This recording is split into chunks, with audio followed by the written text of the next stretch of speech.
the path. She is lost in the mud and haze. Keep walking down the path, finishing her mission.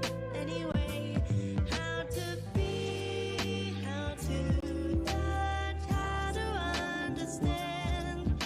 She's looking for what she's meant to be. Figure out how to be, how to see again. Put it back together from words and tales. Does she know which way is right? Does she know which way is wrong? She often keeps wandering in circles each time. Where does she come from and go? What does she want and chase for? She is lost in the mud, and which way will she go? The river is flowing, and where will she go?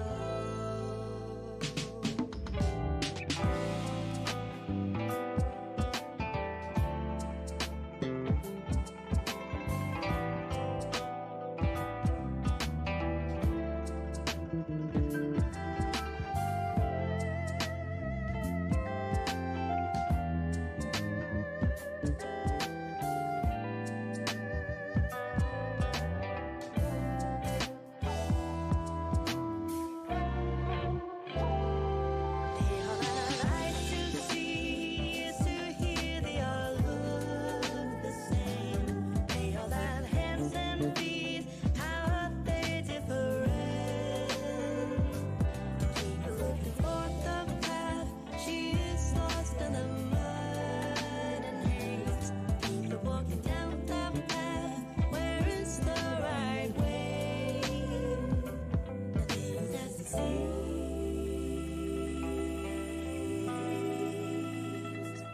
Nothing's as it seems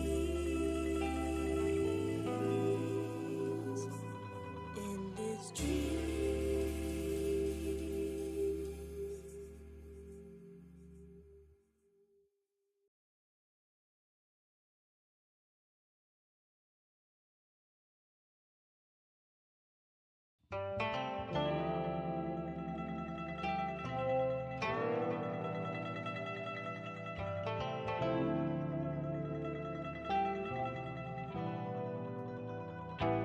They all have eyes to see, ears to hear. They all look the same. They all have hands and feet. How are they different? Keep looking for the path. She is lost in the mud and haze. Keep walking down the path, finishing her mission. Anyway, how to be, how to touch, how to understand. She's looking for what she's meant to be. Figure out how to be, how to see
Hello, everyone.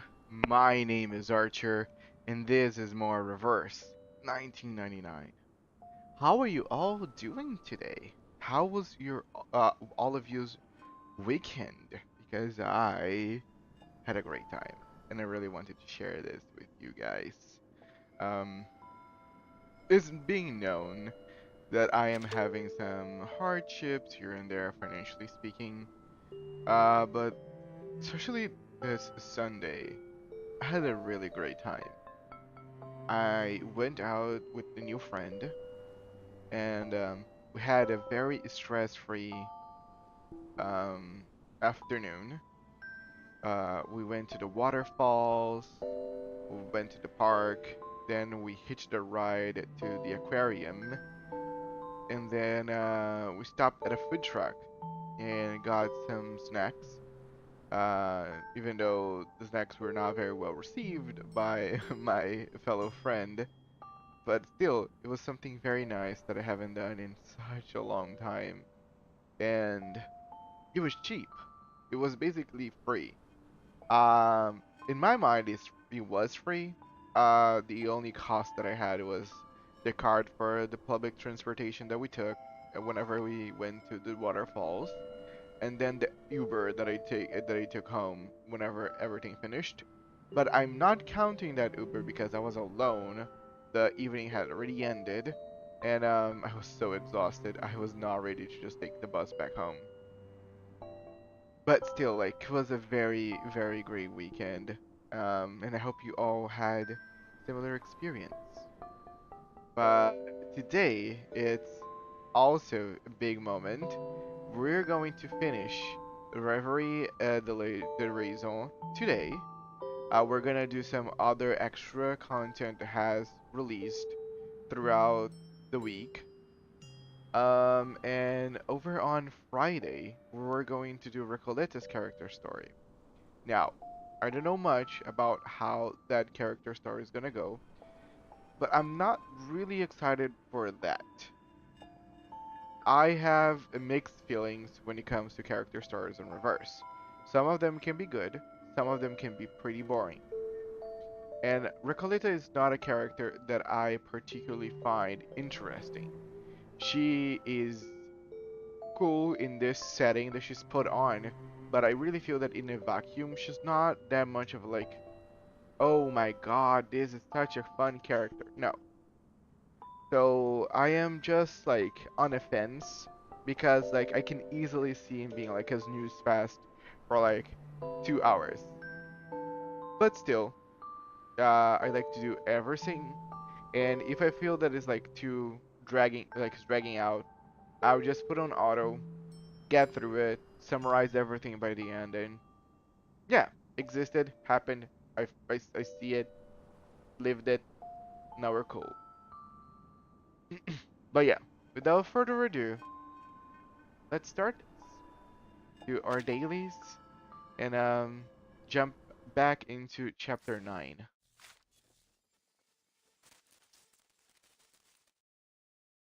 It was on the quiet nights in port that Oh, I could Sandy never just fall went asleep. online.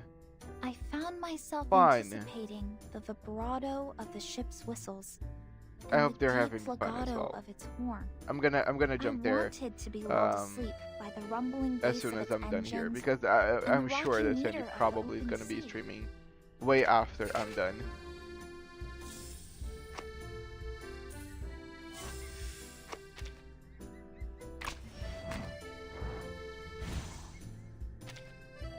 It was on the quiet nights in port that I could never fall asleep.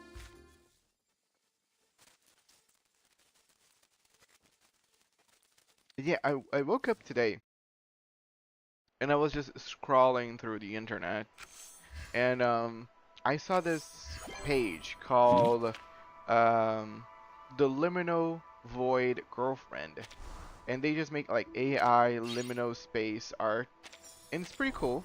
It's pretty nice. It's nothing like I usually see people using AI for. AI right now in my country at least is going insane. There has been a content creator that made this like Domenico TV show on AI, and it blew up so massively that this made up AI TV show is getting sponsors and is really making money and collaborating with brands right now. It's just like it's so insane that we're living in a time where someone can make up something on AI and make like money just as big as like any other TV show. Crazy. Hello, Clem. Hey, let's go. I just finished chapter 9 today. Awesome. Without spoiling the ending, what's your feelings about everything? How can you explain your experience to me? Because again, I was speaking a little bit about Recoleta because I will be playing her character story over on Friday. But I was basically saying that she, in a vacuum, for me, is not that much of an interesting character. I feel like she, in this situation, is somewhat interesting, but I was like feeling a little bit on the fence when it comes to her character story. I'm afraid that it could be like a snooze fest or something a little boring to do, just because I do feel like the point where Reverse kind of hit or miss is our character stories, because it's not that they are badly written, it's that sometimes they're just not that exciting. As always, they know how to keep a story interesting. Oh yeah, that for sure. When it comes, especially with the, again, main story, the story is just so juicy.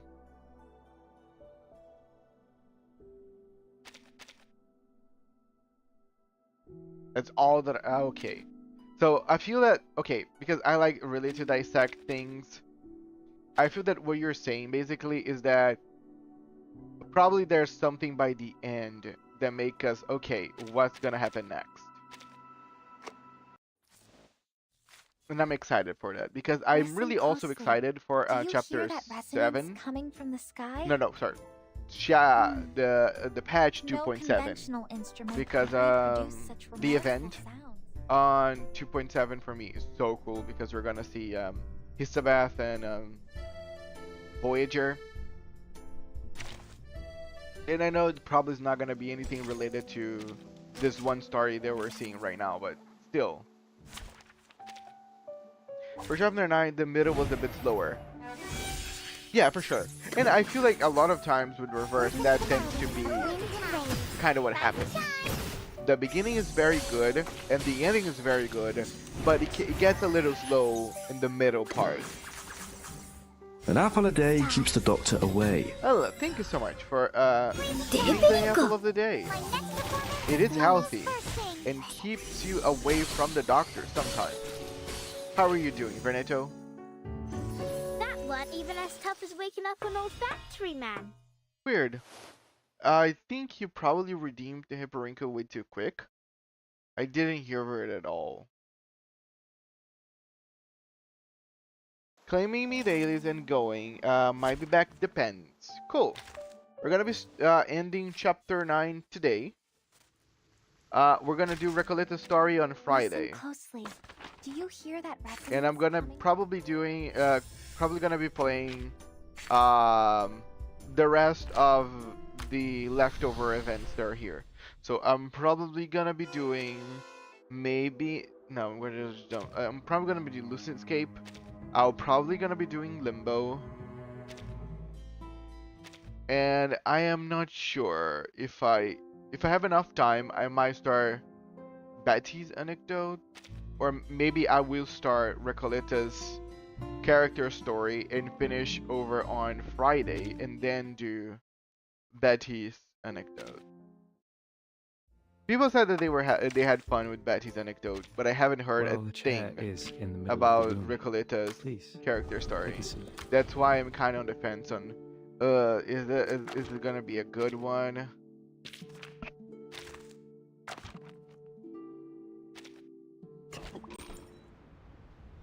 But yeah, thank you so much for coming, Veneto. I hope that you had a lovely weekend, because I sure had. Let the overture begin. My next performance, Bubbles, listen up. next performance, bubbles bursting. Stars. Oh, dude, I cannot wait to pull for Olive because I can finally switch Barcarola from my character screen to Olive. She's been there for so long. I feel like Barcarola is almost like my main character of sorts, even though I love Matilda. Let the overture begin. I still one day hope that they would do an alter version of Matilda where she's a 6-star, Joy. so she can like finally shine as bright as she deserves. Stars. Goodbye.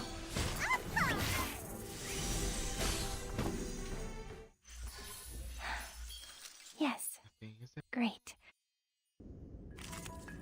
That music is so good. Like I'm so glad that I put it as like my opening, and I'm so glad that Reverse does not flag.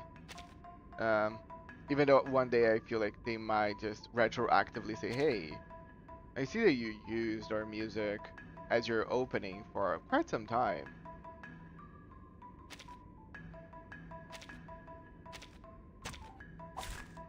We might get Matilda's mother, to be honest. She seems to be a big deal in the Arcanist community. Ah, oh Clem. Oh Clem, my dear Clem. You missed so much of me talking about Beryl, Matilda's mom.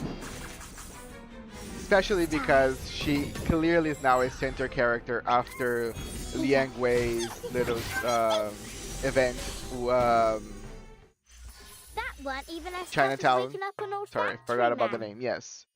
The Chinatown event, by the ending, whenever like we see that it was actually Beryl behind the theft of all those artifacts, and she was actually like mind controlling the girl, I forgot her name.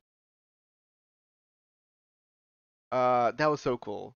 And also, I was talking about with everyone. By the ending of To the Golden City, Matilda goes to visit her mom, and she sees something in there, and we never get an actual conclusion about what's going on. Wait, what the fuck? Wait, you didn't knew? Like literally, the ending of the Chinatown thing is Black Ibis, a investigator, goes to the hospital where that girl with the glasses was. I didn't read the event, so I have no clue what you were talking about.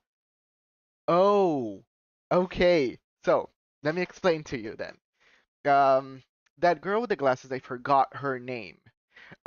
She went to visit Matilda and Beryl once, and that's how she was acquainted to her. And then she decided to steal all the artifacts and sell for money. Whenever she was in the hospital by the end of the event, um,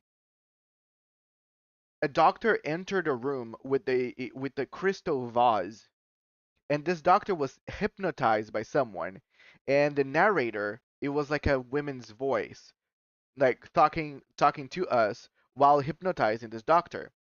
And this doctor kills the glassed girl in the room. And then Black Ibis show up and realizes that someone is behind everything, and they decided to end the girl to keep everything a secret. Doctor, what on earth have I done wrong? And then, like clearly, is just and then everything leads and basically it specifies that was a barrel behind everything. In the To the Golden City, Florid, um, there's two very important things that we learn. When Eternity meets Matilda, she recognizes that Matilda was Beru's daughter because of her crystal ribbon that was given to her by her mom. And Eternity said, "Hey, I cannot fuck with this girl because she is Beru's Buinish's daughter." And by the end of Florid, Matilda decides to go on a trip, a vacation, to visit her mom, and then she finds something in there, and then the event ends. But the event never tells us what Matilda saw. And as far as I'm concerned, we never seen Matilda again after that event. We saw her in the Glass Girl's memories, but we don't know what happened on Matilda's house. What did she find there? So again, there's a lot of mystery behind Matilda's mom, and she for sure is gonna be a decently big player. But hello, Draggy. Sorry, I was just talking with Clem because they actually skipped most of the Chinatown event, so they weren't aware that Matilda's mom was the person behind the theft of all those artifacts. And but yeah, hello, thank you, Draggy. How you're doing? How was your weekend? Hello, Precisa. Thank you for coming. How was your weekend as well? Hope you're all doing lovely and fine. Yeah, in the Golden City, we learned that Eternity know not to mess with the mother and that something happened to them. Yes. So again, it's such a cool and interesting tidbit of information. Tips to the Chinatown event, they missed Well, Poitia. the chair Yes, is in the they middle missed of the the room. best NPC Please, that the game take a ever seat. created. But again, it's not. Sometimes you just want to get through something, so I'm not gonna be saying anything. It happens. Also, I'm basically almost done with 6. As you guys could see, he's already at Inside 3, and he's already level 30. So I'm just Well, the finishing. chair Oh no, is he's in not the level middle of the 30. room. I'm just Please, finishing his resonance take a and seat. then take him to level 30. And then 6 is gonna be basically just all done. And then he's gonna be working with Nala because I do need to make Nala's team a little stronger. But Matilda's mom is supposed to be pretty rich, so I don't see why she would steal anything. It's not that she's not stealing for money. The thing is, the Foundation was keeping 4 artifacts, but according to Black Ibis, the person that orchestrated the theft was looking for one of those items. Matilda's mom cannot just get into the Foundation and take the items by herself, so she hypnotized the girl and made everything seem like the girl was just like very need for money. And also, one thing that was said, the person stole 4 items as a decoy. That's an important thing. One of the items that was stolen was the wind-up toy that is controlling Nala. That was controlling Nala because it's now broken. Hello, Caesar. Nah, it's never a bad time. How are you doing, friend? Yeah, I'm just talking about the game. Can't wait to skip the entire 2.7 and pray I get earlies in 2.8. Yes, Scusi.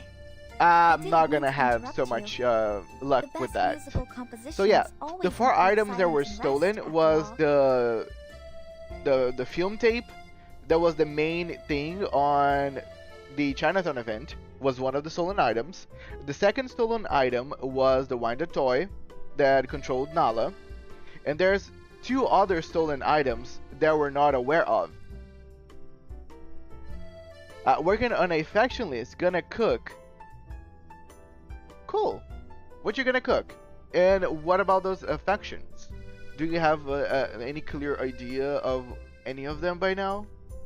By the way, guys, Caesar is my good friend. I've known Caesar for now a couple of months, and they are also a writer.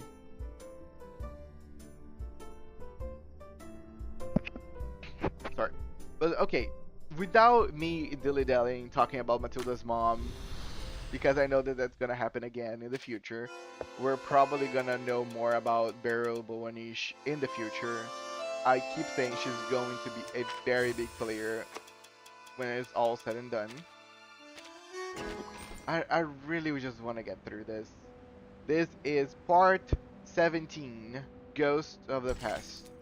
Beneath the earth, those who were never granted a marble nor memorials call out her name.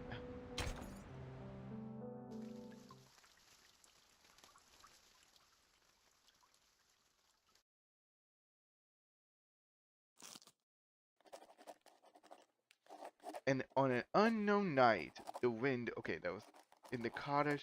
Wait, wasn't she supposed to be like narrating all this?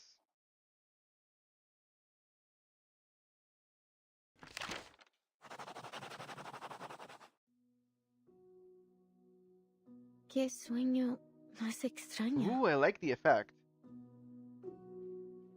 Back to peak literature, yes. The Fishers, part of a void Italian Americans, I think Godfather's Mafia. Oh, that's cool. That alone is already very interesting. El sabor de la realidad, tan amargo y triste. Pero lleno de pensamiento dialéctico. Tal vez la gente del panóptico reflejaba mis pensamientos internos. Also, I really enjoy that she's wearing her Inside 2's outfit. She looks around, surveying the cobwebbed corners where stacks of manuscripts have piled up to the ceiling and over empty ink bottles collecting dust.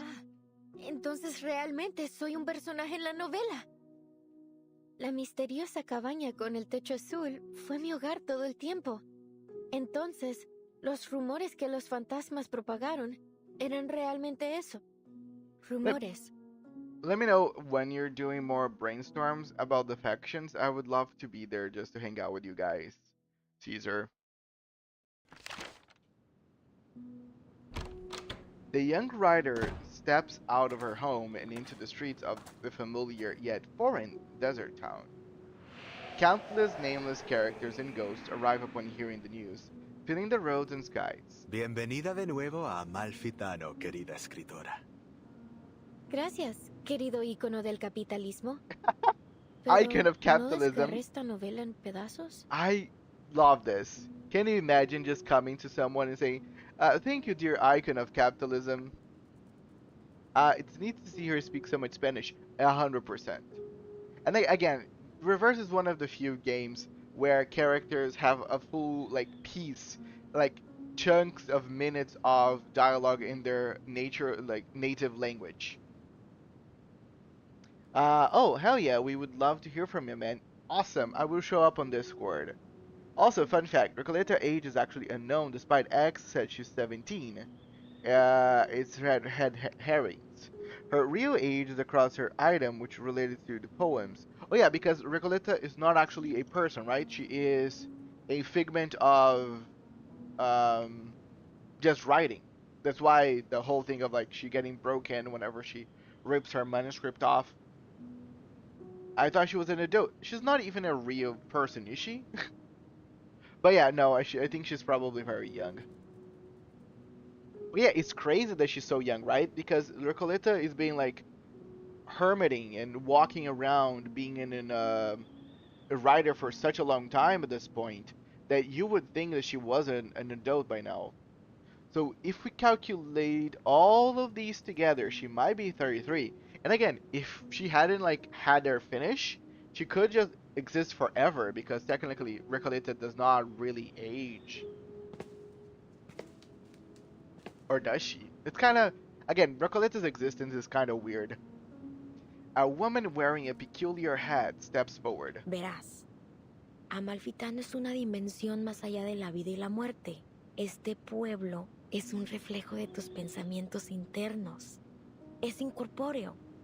No puedes desgarrar algo incorpóreo en pedazos. Angeloon, how are you doing? Welcome. A long time no see. Hello. How was your weekend? We are finishing this chapter here on Reverse. La literatura es infinita y atemporal, como un río que fluye a través de la vida y la muerte. Okay, this is the paracausality researcher. So basically, as Recoleta wrote her, she is the person with the suitcase. No me extraña que seas mi personaje favorito. Nunca dejas de iluminarme. Desafortunadamente, la literatura es una vocación peligrosa e inútil. Nadie entiende realmente, ni siquiera recuerda tu trabajo. Nobody truly understands or even remembers her work. That's complicated. I feel like it's also a job of a writer to be able to translate their ideas in a certain way. Not that it needs to be clear for the person reading what you mean, but they should be able to paint a clear image in their head. If that image is the real meaning behind something, might not be. But I think that's one of the things that I find most interesting about stories overall, is that a lot of people might have different interpretations of the same thing. It's like those good old texts, like why the writer made their curtains blue. Just because they like the color blue, or because they were feeling sad and blue is a reflection of their inner thoughts and emotions. It's up to everyone's interpretation. ¿Recuerdas el dicho? Los únicos verdaderamente muertos son aquellos que han sido olvidados. Recoleta, desaparecerás para siempre si dejas a Malfitano otra vez. Será como si nunca hubieras existido. Siempre he admirado tu pensamiento crítico, señor. Encaja perfectamente con tu rol.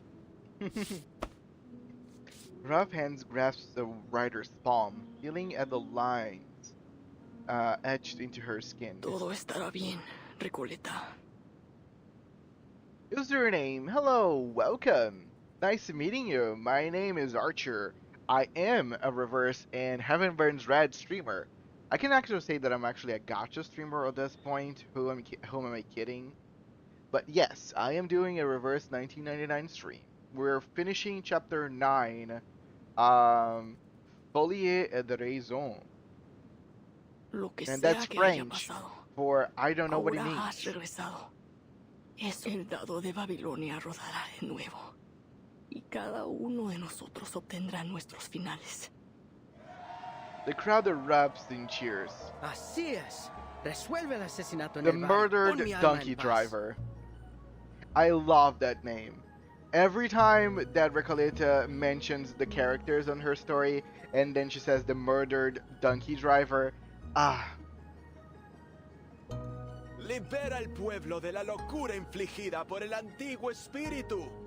Nice meeting you too. How was your weekend?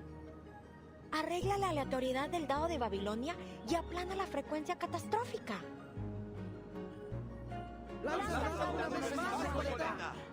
Roll the die one last time, Recoleta. This part is actually pretty interesting. The young rider takes a step forward. Everyone, the living and the ghosts, watch expectantly. Entonces, el final que he estado buscando es el que el otro yo no pudo darme. The craziness and the unreasonable. That's a great name. A la lucha Fitting contra for un this poder whole event. invencible It's truly a very El yo interesting and que crazy finalmente and unreasonable dejó esta chapter. tierra. Oh, I love Después de how the todo Die este of Babylon is looking here. finalmente As a D&D and RPG overall final. player, this is such a gorgeous D20. I would love to own something quite like this.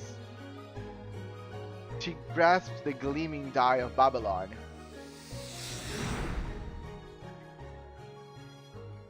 I still have yet to read the essay that Den spoke about, that someone on Reddit Solo un wrote about this whole lanzamiento más. chapter. y todo habrá terminado. Actually, I was even thinking about doing maybe like an afternoon or maybe a weekend stream of Reverse, just reading about everyone's lore's thoughts about this one chapter, because I feel like in a writer's perspective, this probably is one of the most fascinating chapters that I've ever experienced in any games, let alone on Reverse. Now we're just going home from work now. Oh, have a good one. Have a safe travels home. Did you pull for Recoleta? No, because I am waiting for Aleph. I am a free-to-player. I am a free-to-play player. Thank you. So I don't have enough income to pull for like every character. I know Recoleta is amazing, but I have an impromptu team, so I really need Aleph. So again, we need to pick our battles. But Recoleta is amazing, and I believe everyone on my stream pulled for her, besides me. And I probably... No, Aiden tried and didn't get it. It's so fucking funny. Okay, I see a tweet about someone explaining why Aleph lore and why everyone should pay attention to it. It was a thread of 1 to 20. The moment I scrolled the comment was a comment of a shitpost of Aleph dancing like K-pop group with his impromptu teammates. Right? That's basically it. Now I know what to get for your birthday, lol. I am not someone hard to figure out.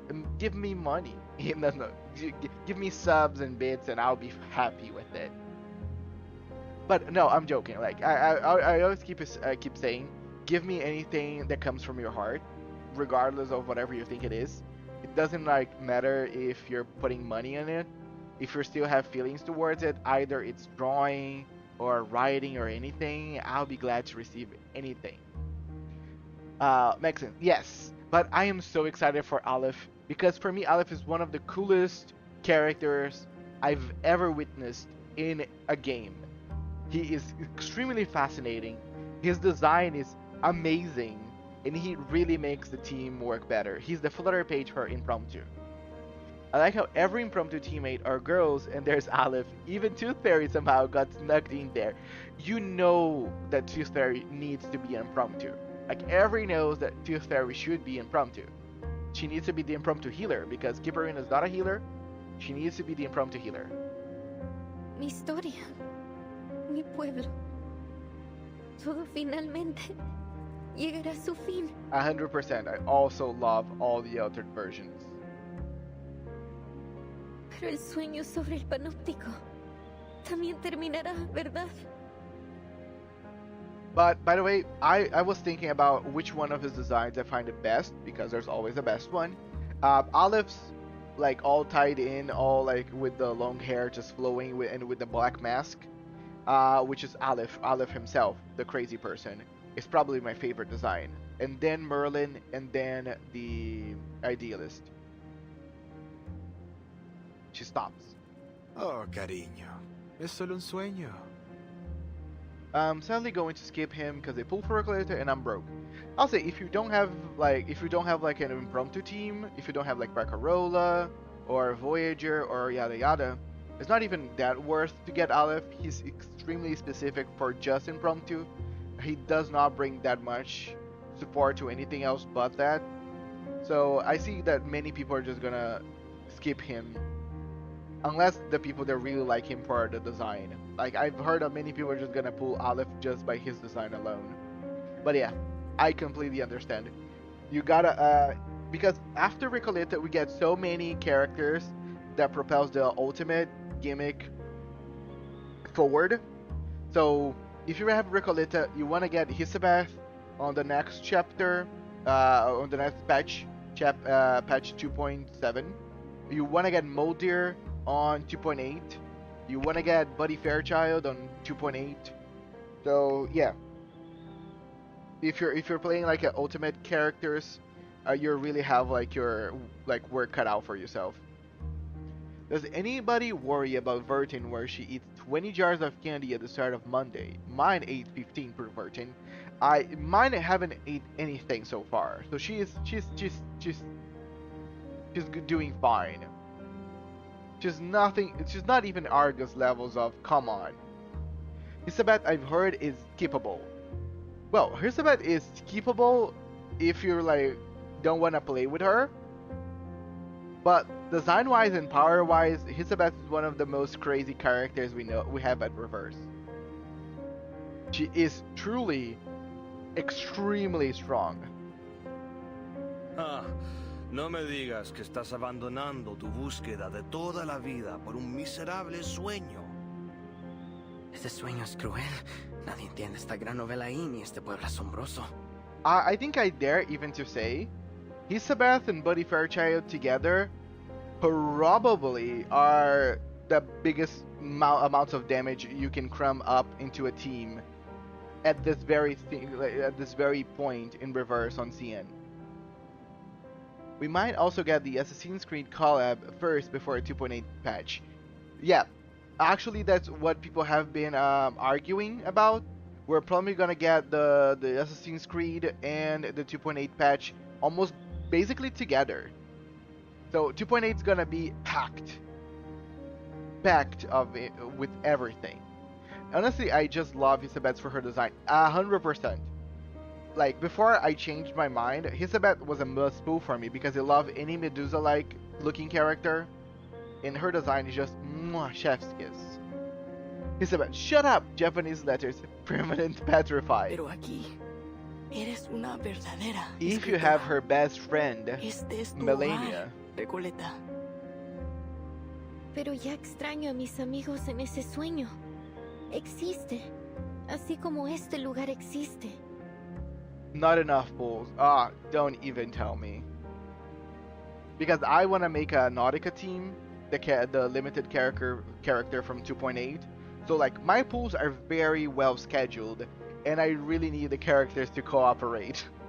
Imagine they start the AC collab at the start of 2.8. My Unilogs are gonna cry. Oh, everybody's gonna have a hard time. Pero nosotros también somos tus amigos, Recoleta. Podrías desaparecer si dejas a Malfitano. ¿Estás segura de que quieres irte? The young rider puts down the die in her hand. The die that signifies the end of everything vanishes into the sandy wind. ¿Sabéis cómo soy, queridos amigos? He pasado mi vida emprendiendo aventuras tontas y no recompensadas. Así soy yo, ¿verdad? Oh, don't say that. I don't feel like there's such a thing as unrewarding adventures. She's just trying to probably downplay herself. Amalfitano es, en efecto, un lugar ideal. Un lugar para vagar, para un viaje corto y para perderse un rato. Y tiene a ustedes, mis amigos ficticios, a quienes quiero tanto. Oh, that's so cool. Pero debo regresar a mi sueño y ver a mis amigos ahí. Ellos son igual de importantes para mí. Like, you can say Recoleta is truly a passionate writer because she loves just as much her real life friends as she loves the ones that she wrote about. And that means that's super cool. As they hear her words, the ghosts of the town smile with relief. Sí, tienes razón, Recoleta. No se puede negar que eres un alma noble y apasionada. Cada uno de nosotros lo sabe. También eres nuestra querida amiga. ¿Por qué te detendremos de hacer lo que realmente deseas? Why would we stop you from doing what you truly want? That's high maturity there. You know, because like it gets to a point that you want to protect and you want to help everybody, but at the end of the day, the best thing you can do for anyone is support them on their decisions and be there for them. But why would you stop someone to do what they truly want, even if something that you cannot agree really just by yourself? I really feel that the job as a friend is to let your friends do whatever they want, and then help them get through the aftermath of everything. If either it's something positive or negative, is just how it goes, you know. She's the personification of visceral realism. The whole concept of visceral realism is so cool to me. But yeah, I wholly agree with you, username. Everyone makes way for her as a path into a boundless void unfolds. Te deseamos lo mejor, Recoleta. Wish you the very best. Buenas noches, querida. Que tu sueño sea dulce esta vez. Gracias a todos, mis amigos. Nunca los olvidaré. The girl wipes the tears from her eyes and steps into the looming darkness. All is silent as she enters the barren land. There is only the faint sound of footsteps echoing against a vast and empty darkness. I've read your work, Señorita Recoleta.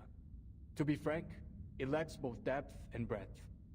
This town of yours is still far from reflecting the complexity of society, and the narrative lacks a discerning perspective. It still needs some work if you want it to truly resonate with our audience. That's a thing that let's discuss just for a little bit. The need for people to adapt the work to the audiences and the masses. I find that nowadays we are falling a lot in this trap of amazing stories. They're not gonna, or they don't reach their fullest potential just because they need to be adapted for the masses. They need to be adapted to be sold.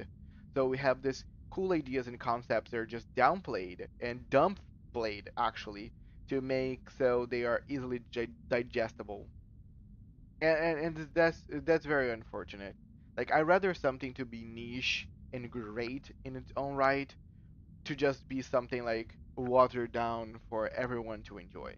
And I feel like this is for me an awesome reflection on the current gaming scene where we have indie games shining with brand new ideas all the time, and we have a triple A games really failing with the same like cookie cutter, samey ideas. And that's I feel like a lot of times now, triple A's are taking ideas straight from indie games, just because they are realizing that their own like ways are not good enough anymore. I wonder if the Blind Weaver was inspired by Erd. Could be, actually, because we know that a lot of Amalfitano is a reflection of what's happening right now. Next scene's gonna be peak. Just go for Everything's it, being peak right señorita. now. You're at a perfect age to explore, experience, and learn. Time wheels, and at last the girl feels her existence again within the void. She reclaims her voice. What's happening to me? 1,000 or perhaps countless faces emerge before her again. Ah, of course. The rise and fall of sanity is my story. So, even though the novel's been destroyed, the story, and myself along with it, lives on in the minds of those who read it. Thank you for your feedback, editor. Even here in this great expanse of darkness, I can still hear your words. AAA games are mostly doing it for profit, not really for the consumers. And I feel that this is the point that start we're getting the downfall of AAAs. Instead of them settling for just their bit of money and let the landscape be filled with competitors, they're trying to just munch everything as they can possibly. And I feel like Reverse is a perfect example of you have your audience and you play to that audience as much as you can. That's why Reverse, in my opinion, does a lot of things that other gacha games they don't. Like their choices on merch, their choices on how the story is told. I feel that the most out there idea the Reverse had so far when it comes to just trying to reach for a bigger audience is the Assassin's Creed collaboration they're gonna have. Because Caesar just said, yeah, Assassin's Creed is so overdone. I cannot really attest to Assassin's Creed's quality because I have never played the game. I have seen many people play it and I've seen some very good compliments about the latest one. But I do agree that for me it's hard to believe that something can keep its quality if people can keep like releasing game after game after game every single year. Like how good is a game really if you don't even let the audience breathe? Limbus Company when? So that's a good question you're just posing here. I've started being bombarded by Limbus Company's like media for the past few days, and I was thinking about playing Limbus Company over the weekend, like Saturday and Sunday, and try to play Limbus Company for the first time because I'm getting super interested about the game. I don't know anything about Limbus Company.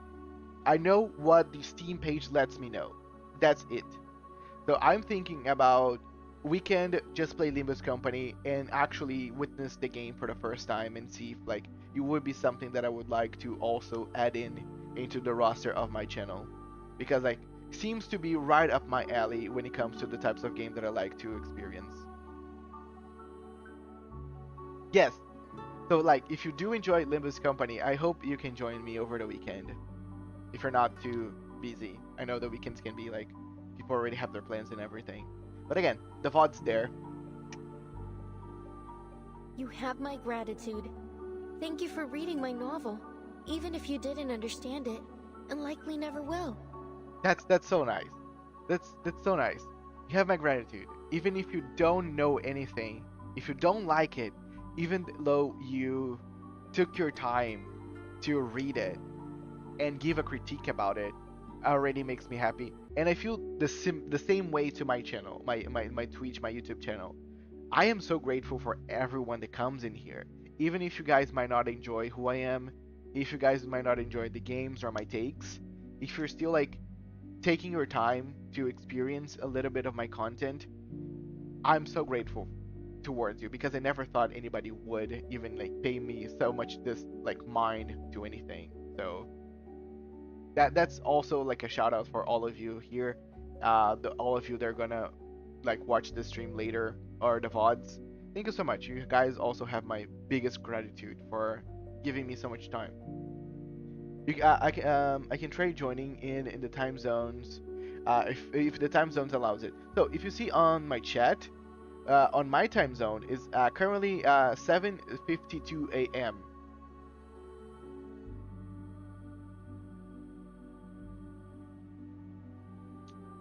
She navigates a labyrinth of words and an endless expanse of mirrored waters.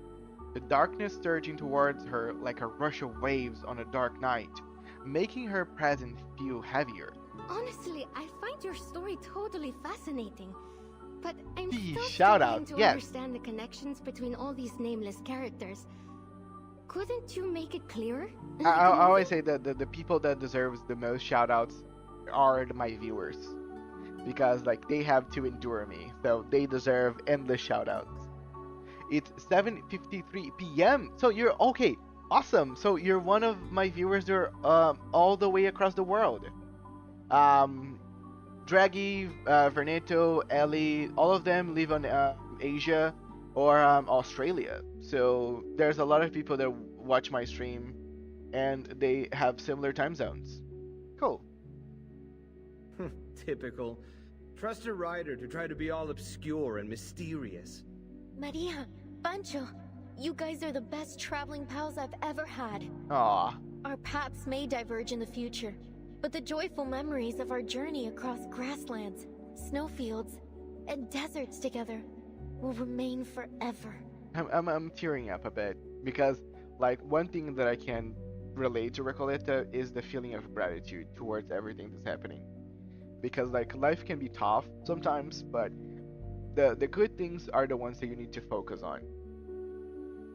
And like I feel like she's just like, these are the good things. And even though like people might not take me as a good writer, editors don't want to publish my work, and I must be like, I'm almost vanishing, I am grateful for everything that happened so far. It's been great coming along with you. You're totally one of a kind. We'll be waiting for you at my aunt's vineyard. A little sun after a hard day's work will do you good. Yes. This finale is beautiful. Hello, Dan, and welcome.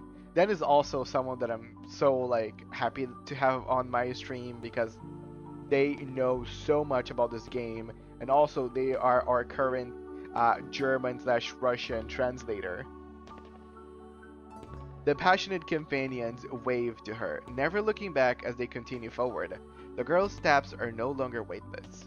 With every step she takes, they feel heavier and more real. Whoa, it's Dan Sada. Do you know Dan? What's her name? She lingers inside the infinite mask in the mirror, the boundless universe, filling her with both confusion and illusion.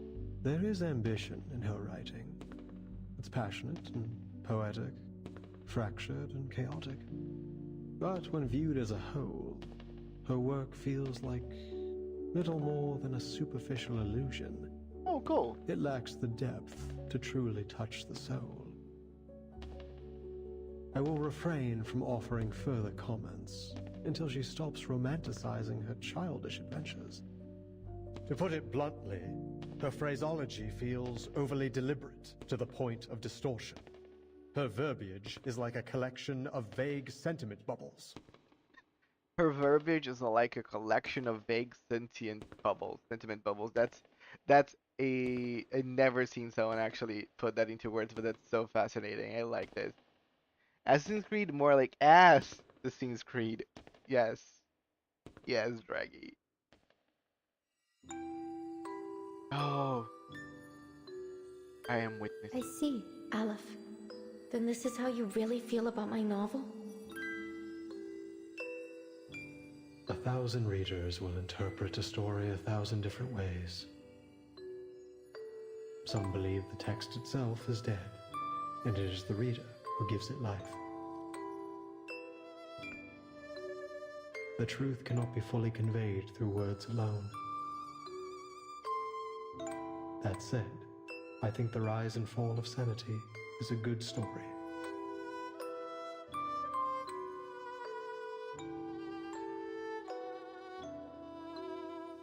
Oh, so the Eternal Paradise is a library of sorts, just like I always imagined. Or is this just another reflection of my inner thoughts? I like it here. It's nice being surrounded by literature. But it's time to go back to reality.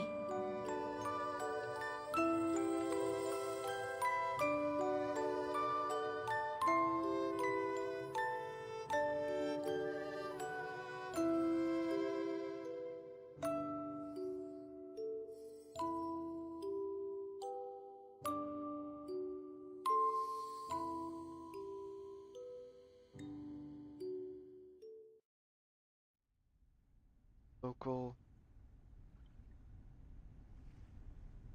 You're right about literature, Dorside Beggar. It is a dangerous and futile calling, but I still believe in it. That one phrase from Aleph, um, the text might be dead and it's the reader that breathes life into it. I wholeheartedly feel similarly, even like to the stream. I feel that my stream is dead, and is the viewers that come in here and give meaning to my words and the gameplay that make it alive. Like sometimes I'm not even aware of what I'm doing or what's happening, and it's your guys' like comments and viewpoints that kind of guides me through a like somewhere really anywhere really. That's it's pretty cool. I feel very much so like that. Holy shit, she's Unkumar herself. Yeah, she's back. As long as we know about the story, she's alive. The investigators from the Foundation breathe a sigh of relief together. Recoleta's reappearance is as sudden as her disappearance. Tsuneto hasn't even had time to wipe her tears from the corner of her eyes. Recoleta, you're back. I'm so glad to see you're safe. Probably the whole event of Recoleta disappearing and coming back was way quicker than what like appeared to be. And I'm so glad to see you two worried sick about me.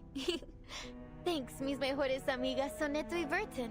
My best friend Soneto and Vertin. Hey, are we gonna bring Recoleta with us on Tim Vertin eventually?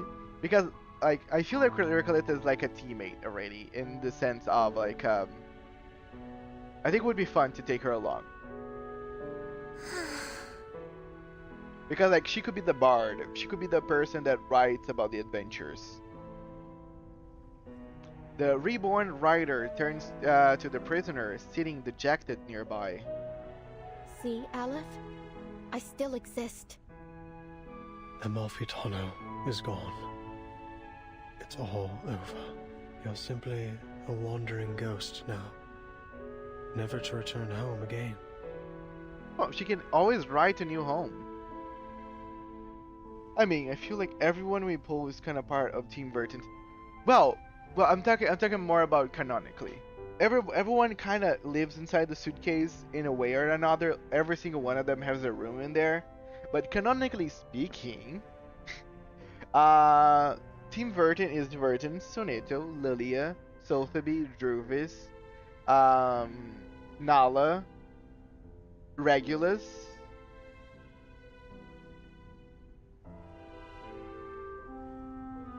Am I missing someone?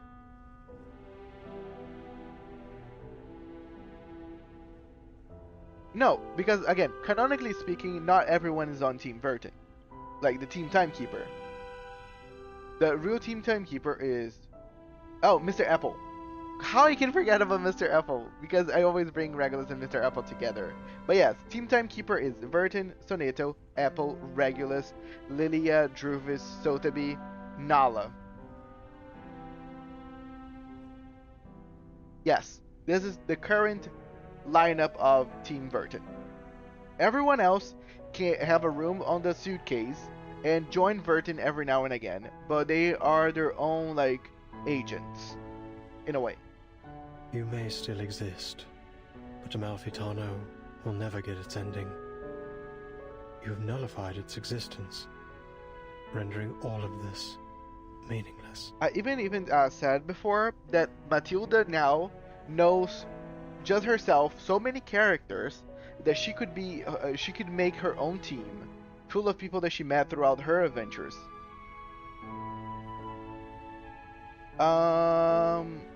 Don't forget about Yenny who joined. Oh yes, you're right. Yennefer is also Team Timekeeper. Canonically, she is. I don't think Nala counts. Nala does count. Because by the end of 2.8 or 2.2, Nala is put into care of Vertin, and she is put inside Team Timekeeper, because Vertin's the only person that Nala answers for right now. Do you think they'll ever bring Druvis III back into the story? She's still tending to the plants on Apeiron Island, isn't she? Yes, she's still growing the plants over there, and that's I always ask the same thing. That's why my plant team has Druvis in there. Druvis is one of my favorite characters on Reverse. I find her so alluring and so interesting. But yes, she hasn't showed in the story in a long while. And every time that she's shown, it's just like a little minute. It's just a second.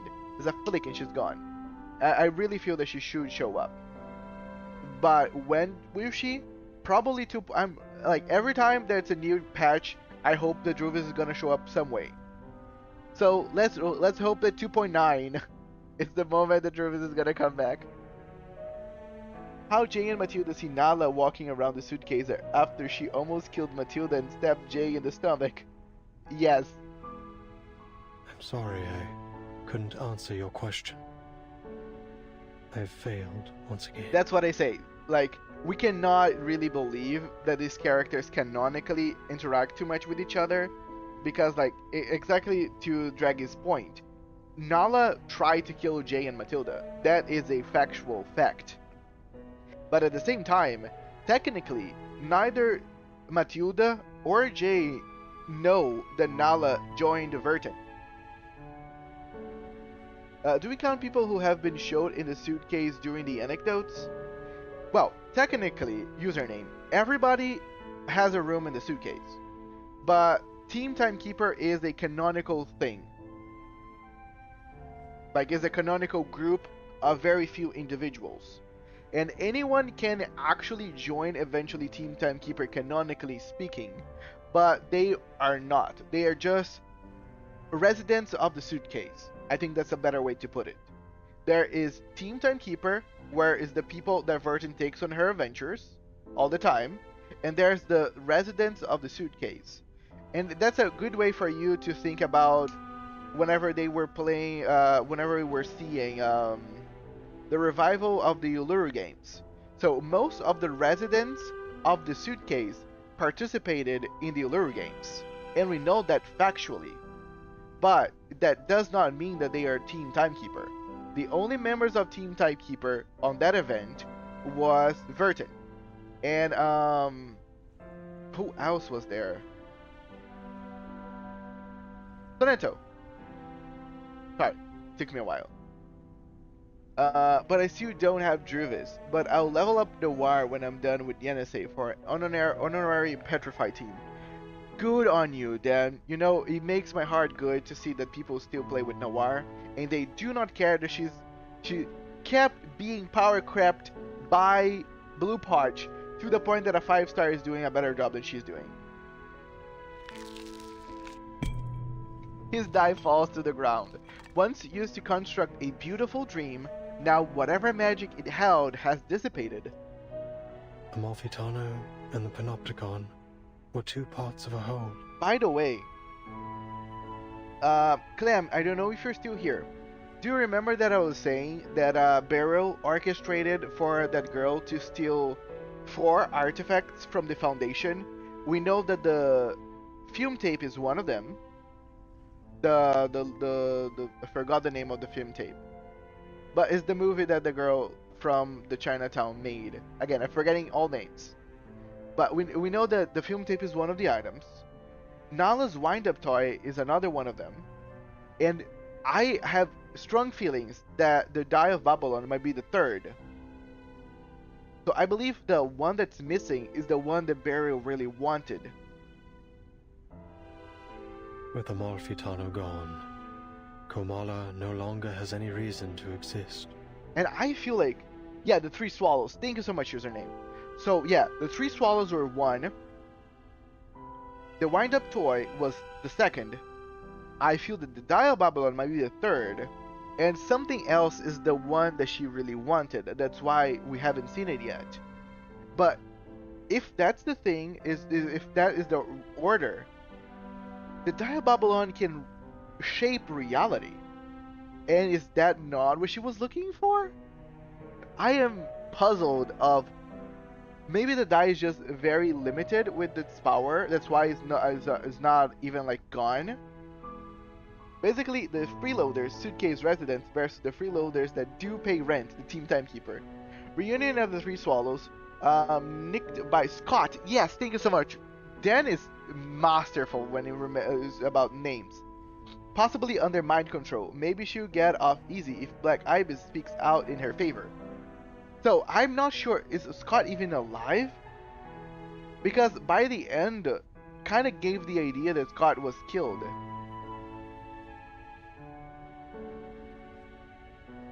And yes, Scott was not possibly. I feel like 100% Scott was under Barrows Boanish's mind control. And Scott was coming into her senses. That's why Barrow attacked her on the hospital.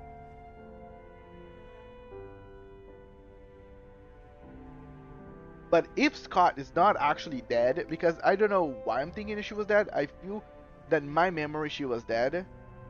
But if Scott's not dead and can speak, it would be so interesting. Was in mind control. I kind of assumed Scott was just really wanted to go into the good side. No, Scott was actually mind control. Because Scott didn't know what she was doing at the time. And Scott was, whenever we were in the hospital room, Scott was still like, her memories was still fog. Because she was being mind controlled the whole time. I feel like Scott just fainted, but Black Ibis didn't let her die, sharing the crystal messenger thing. Okay, so Scott is alive. That makes sense. Because we still need to know what the fuck is happening to Matilda. Because I keep telling people, Matilda canonically has never showed in the story again after the ending of Flora to the Golden City. Matilda is shown in Scott's memory, but that was back when Scott stole the items. So that was before 2.2. Because Scott also stolen... No, that was even before Tuesday's Motel. So, you gotta remember, Scott stolen those items even before Tuesday's Motel. Because that's when we first see... No, that's even... Okay, sorry. Scott stolen the wind-up toy that controls Nala even before To the Golden City. Because that's the first time we saw Nala be in control. Yeah, we saw Nala, and we saw that someone was holding her wind-up toy. So yes, Scott, the whole event with Scott stealing the stuff happened a long time ago. Have you read the signing note of Loggerhead and Scott eating birthday cake together? Signing note of Loggerhead? No, it wasn't in the game. No, I don't remember that. Do we? Oh yes, thank you, Draggy. I forgot. Yes, we count 37 is the team timekeeper. I always forget about that. Yes, she is canonically team timekeeper. That's why she left the Apeiron Island, because she wanted to join Vertin to find Sophia. I'm sorry, Aleph. You, who know all the mysteries of the world, who seek answers to every question. No, I'm not. No, I haven't then see anything between Loggerhead and Scott. If anybody can send me something that shows that, I would love to see it, because I do find their possible friendship really cute. And it's so sad that again Scott ended up being just literally like a scapegoat to someone else's master plan.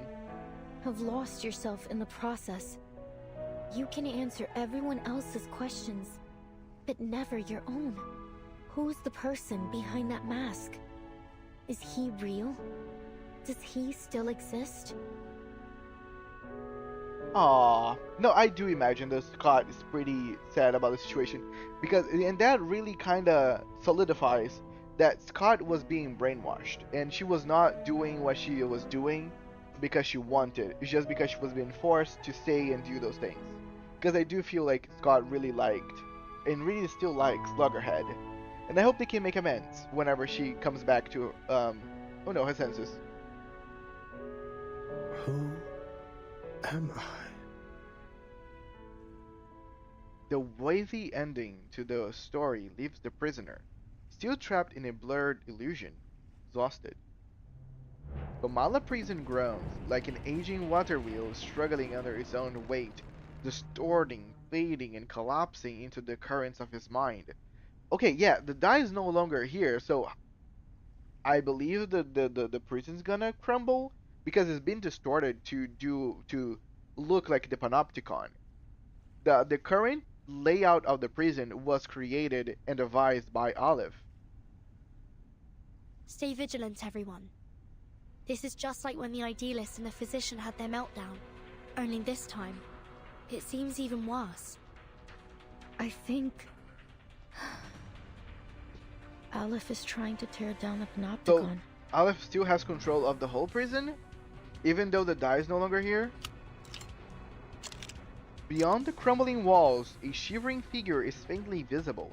He grips a gun tightly. The black barrel, shaking in his hand, is aimed at the people in the room. Freeze! Stay where you are. All of you. Is that Garcia? Again, I gotta really reel on the fact that I still remember all the NPCs on this chapter here. Because you know that I will forget most of the names. Armed with literature. Take a deep breath, soldier. The smoke's cleared now. This story, this battle, will soon come to an end. Check the buff.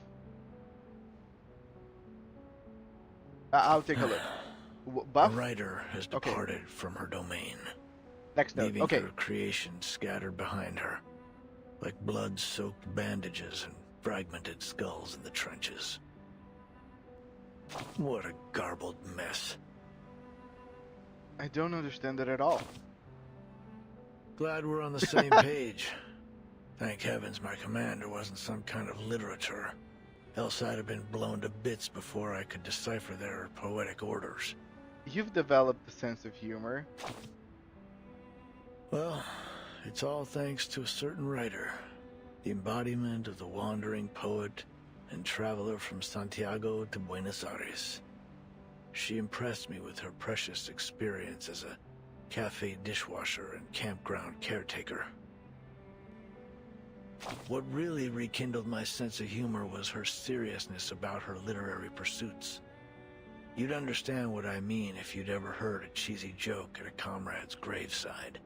Drawing strength from her wanderings and rebellious exploits, she attempted to change society, wielding the sword of literature as a revolutionary intellectual and a leader of thought. Probably speaking about Recoleta. Some would hail her as a battle angel of Latin America, with words as piercing as bullets and poems as powerful as tactical bombers. I doubt literature has such a profound impact. I believe in the power of literature. You stand firm in your beliefs, huh? Yep.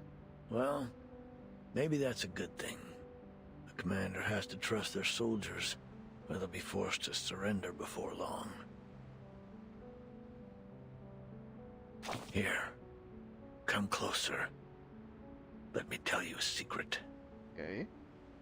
Many, if not all, people foolishly think it's the executioner who drops the guillotine blade, the powder that fires the bullet. While they're half right, they're substantially inaccurate. Craters on the battlefield aren't the result of bombs, but a clashing of ideologies. A trigger pulled long before the powder ever ignited in the barrel.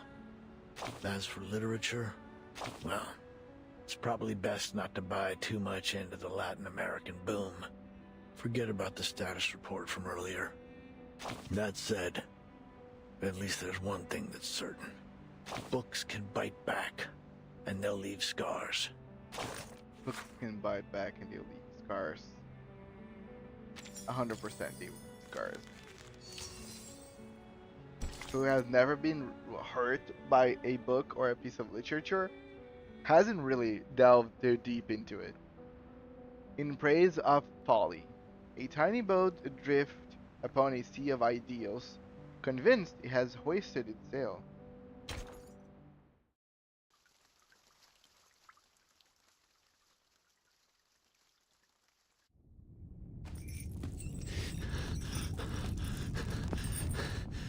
A prisoner steps out from behind the wall, a weapon held in his shaking hand. I was just setting up my exhibit Yeah, it was Garcia. when everything started shaking. Then I realized it wasn't just my imagination. So I followed the cracks in the wall and found my way here. I didn't mean to eavesdrop, but something's happening to the panopticon, isn't it? So, is this kind of alluding that was Garcia that shot the idealist? His panicked hands shift the gun towards Aleph, who has collapsed on his side. Are you the physician? Or is it Aleph? Whoever you are, please restore the panopticon to the way it was. I'm begging you. You can do that, right? The mind that once created infinity now watches as it folds back into nothing before him. Why? Why aren't you doing anything, damn it? Why is this happening? Oh, the die. If you won't help me, then I'll do it myself. The prisoner, in desperation, lunges forward. Calm down, Garcia. So Garcia's trying to grab the Die of Babylon, but isn't like gone?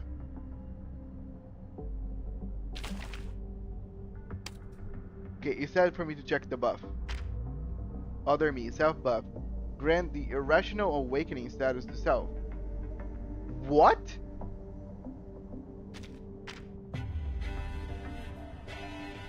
I didn't think of this when I played the chapter. He really is the only prisoner with a gun.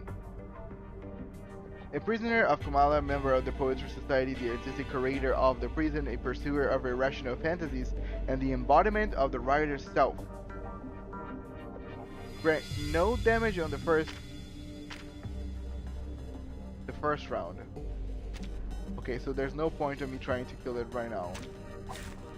My duty lies with you.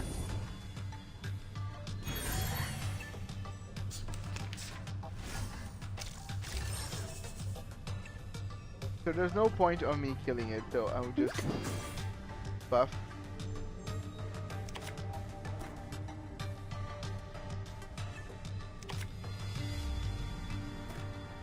The moment of What I'm good at.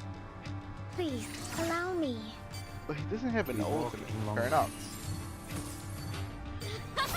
Please, mortal. Get out of you.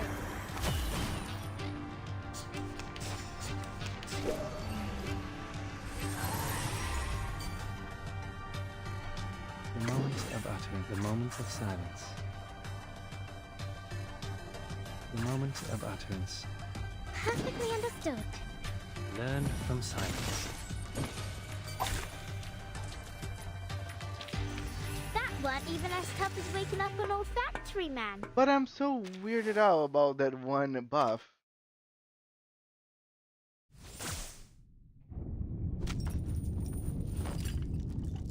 Timekeeper. He's... You defeated the hardest boss in the game. Yay! Garcia, weakened by his long confinement, is easily knocked to the ground, unable to withstand even the lightest touch of arcane skill. Maybe the buff is just a teaser for future fights. Right? Why? Why is this happening to me? That was so weird. I actually really never paid attention to those things. I think I'm gonna start look for those things before I fight any character, really. I was so close. So close to completing the exhibition. Yeah, he was so close to his awakening. Can't you see, Garcia? There's no one controlling this place now. You're free. It isn't the die that's trapped you, nor is it the walls of this prison. It's the rules and that overpowering gaze from the central tower. But now that's all gone. I think that what Recoleta might not be understanding about Garcia's reaction is that he wants the control. He wants to be controlled. He wants the structure that the Panopticon offers. A lot of people feel that they need someone ruling over them, making the choices, creating the rules, or they cannot really function. That harkens back with people and religion. There are people that are just addicted to cults and religion, and it is known there are a lot of people that are removed from cults and that are joining other cults in the future as well, because it's just like a mindset. It does sound kinky. You can go outside. You can set up your exhibit anywhere you want. No need to stay stuck in this. Looking back on all that he has lost, the artist cuts her off. No, Señorita Recoleta. You've seen the world out there. You know as well as I that there's nowhere else I can go but here. This is the only place in the world where I can hold my exhibit. And you've ruined it. You've ruined everything. That's sad. This room's about to collapse. We've got to leave. Mr. Garcia, do you need a hand? I think he's gonna pass on that, Burton. I can take care of myself, thank you. I can even see Garcia showing up again if this is not his demise. I'll go a different way. I have to go back and finish setting up my exhibit. He drags himself forward with trudging steps, retracing his path to leave. Because, can you imagine that buff is actually a real thing that could happen to Garcia? That if he was able to hold his exhibit, he would reach, some sort of awakening? Burton, what about Aleph? We can't just leave him here. Of course not. We still have questions he needs to answer. Sinetto, help me get him up. Let's get... Yes, Timekeeper. The dejected prisoner looks at Sinetto with confusion. Your words are always at odds with your thoughts. You carry an ocean of questions, yet never reveal even a single drop of them. Why have you never shared your doubts? Why do you stay silent in the face of everything and everyone around you?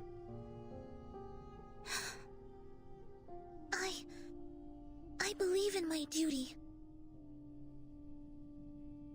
Prisoner shifts his gaze to the other Foundation investigator. As for you, paracausality researcher, you're different from any other seeker of answers. Even on a desperate, near-hopeless journey, your heart holds little doubt. Paracausality researcher? Is he talking to Verton? Perhaps not every question needs an answer, Mr. Aleph. Is that so? The prisoner, so used to answering others' questions, seems to have run into one of his own. But unfortunately, no one's here to answer it.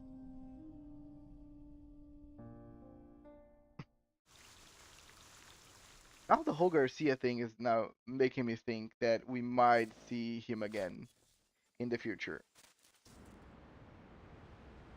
What was he creating? What is his masterpiece? Look, it's thinking. corpses float on the planks, and the fleeing prisoners are swimming toward the shore. Time to abandon ship. What ship? One that was exiled to a desolate corner of the ocean by the resplendent civilized world. It's both a prison and a sanitarium. Are any of your friends aboard? If so, you might find the following report a little offensive. Go ahead. Dregs of society. Human scum. These are the terms used to describe its eccentric passengers. To be fair, they do lack discipline and independence. But that may well be a response to the heavy pain they've endured. Some theorists suggest that they're innocent victims, trapped in the confines between rationality and irrationality, defined and redefined by historians as they please. But let's ditch the theories and simplify things. The moment the shackle called madness was fastened around their necks, whether they were truly mentally ill or not, their lives were forever scarred. And now, the mad passengers are storming the shore.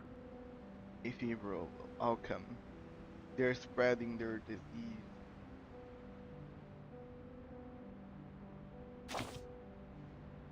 I suppose it is.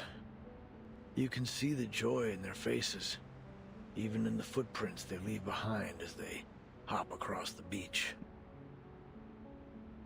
Yes, freedom is favorable indeed. The freedom to squander our lives, to trample on the dignity of others, the freedom to... Let's dig deeper. Scavenge through the messy battlefield for dog tags. Were these people born mad? After watching the inhabitants of this earth tear each other apart in one war after another, I've concluded this.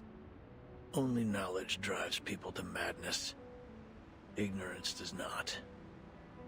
That's why people say ignorance is bliss.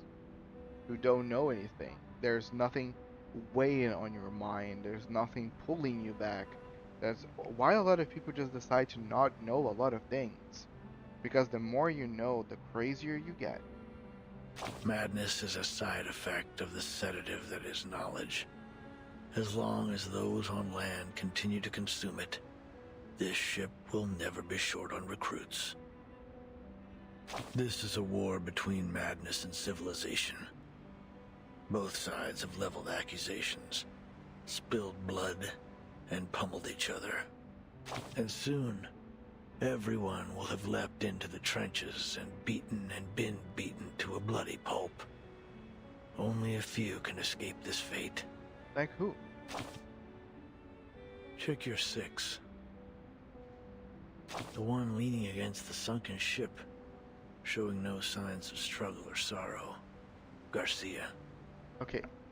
Again, the fact that now the narrator is talking about Garcia just makes me think that he's gonna be a player in the future. Sometimes you just want to turn off the news.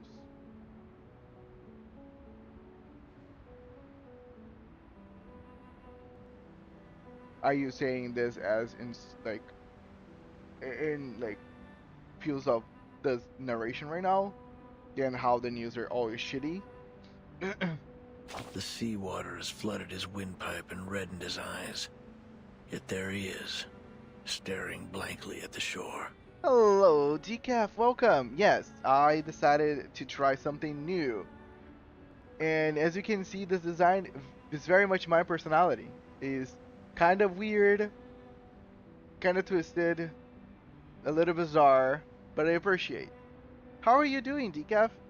By the way, guys, Decaf is also a fellow reverse streamer. Well, Decaf actually plays multiple gacha games, and yeah, I love whenever people that I've been watching shows up, because it gives me a reason to shout them out.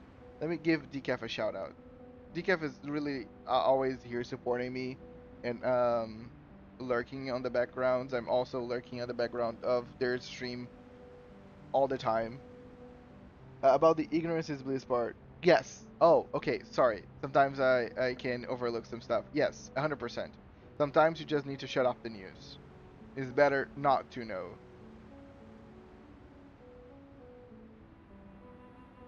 Okay, guys, check out Decaf whenever you guys can have a time.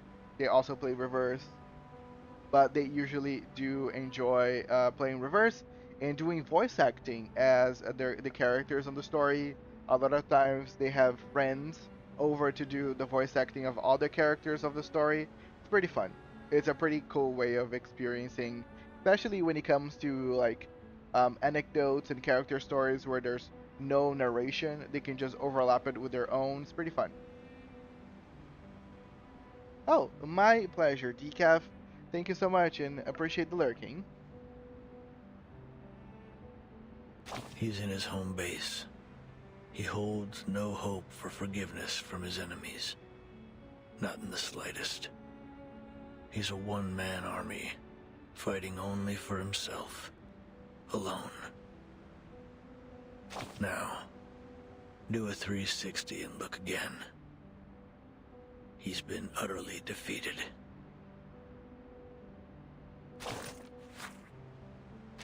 Badge.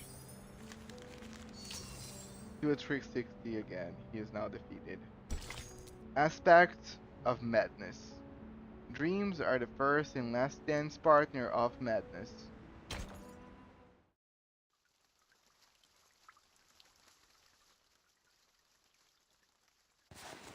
Dear Erd, why are you so interested in the panopticon of Kamala?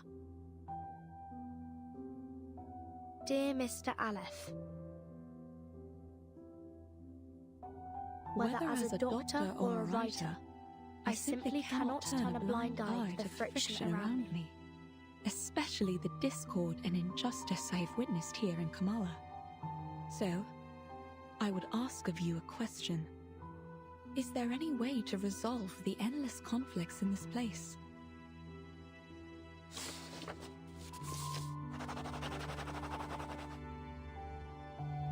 To put an end to this, a true ending is required. Your arrival has made it possible for this simulation to have an ending, or rather, a victory. What do you mean by victory? I'd appreciate it if you could clarify in simple terms. If this victory comes at the cost of any inmate's life, I'm afraid I cannot accept it. I also have another question for you. If I leave, will the stories and conflicts here come to an end?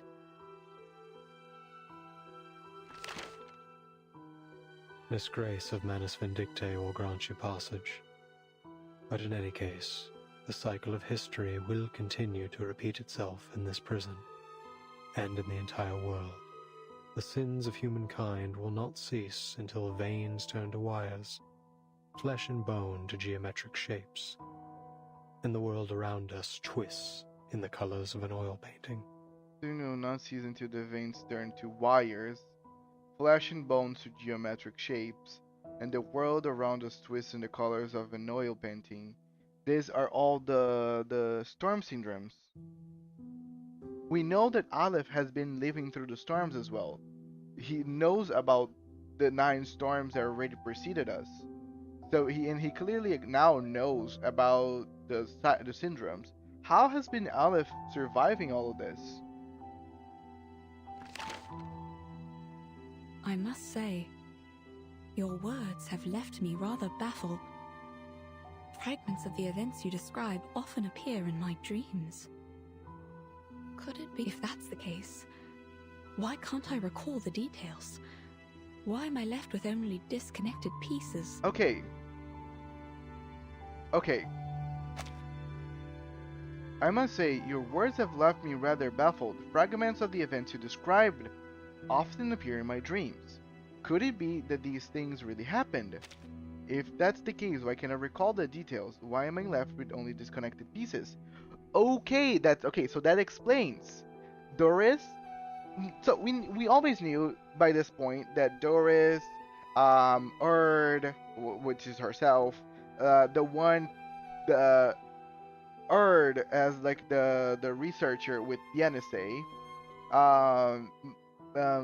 Marta, they are all the same person, and they keep getting reversed, but they survive. But the problem is that their memories start getting disconnected all the time.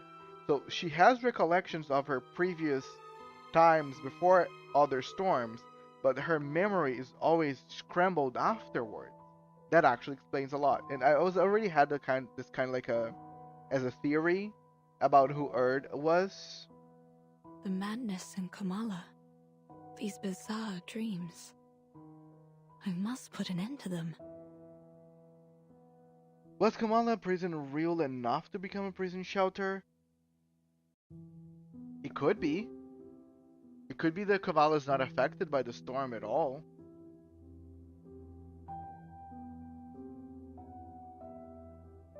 What have I forgotten?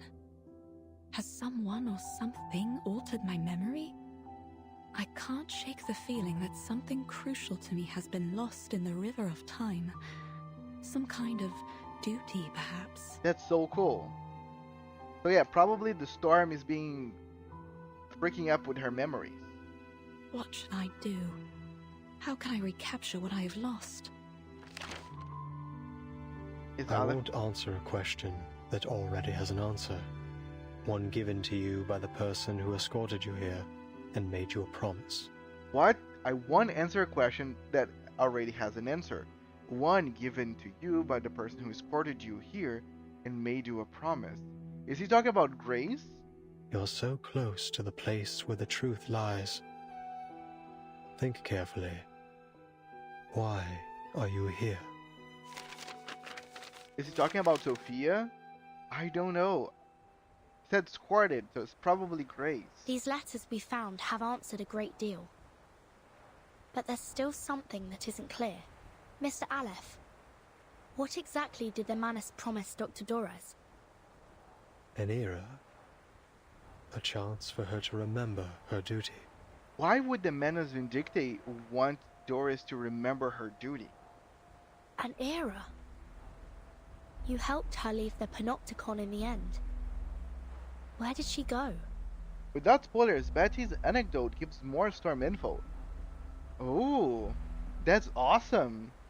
If that's really what's going to happen on Betty's anecdote, then it might be one of the most important ones. But that's so cool.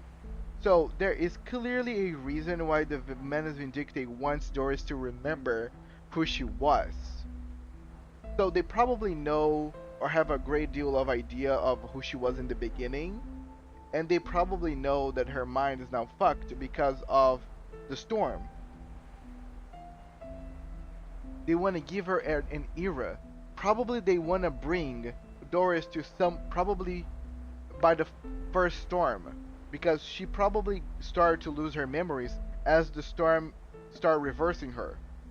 So they might want to bring her back to the first storm era so she can remember who she was.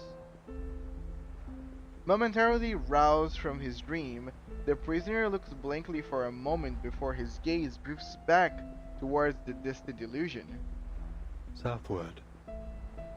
Yeah, so we're talking about Antarctica, where 2.8 is gonna happen. There, on the No Man's continent, Manus Vindictae is preparing to recreate the parable of the past and future. A glorious past and a glimmering future belonging to Arcanus. Dr. Dorez is deeply connected to this particular parable. What exactly are the Manus planning to do in Antarctica? And why would Dr. Dorez go there voluntarily? Because she wants to remember. The information revealed stirs unease in the hearts of the investigators from the Foundation. Mr. Aleph, when did Dr. Dorez depart? It was a day when both the clouds and sun were visible. So if 2.8 it was the setup for this whole thing, then probably 3.0 is gonna be kind of the combination of everything. Is the Manus being able to do this whole ritual to bring back in a specific era to make Doris remember her duty. That's why they probably needed to collect all the shells from the people from Fatutu's village. A day when both the clouds and sun were visible. Could you be more specific? Specific? You mean the time of day? Mind long ago lost any sense of time, a necessary exchange to make room for an infinite cosmos of words. He once again finds himself without an answer. When both clouds and the sun were visible. Hey, Verton, I think I know. It was 3 days ago. Then Dr. Doris wasn't going to Comala on the day I met her.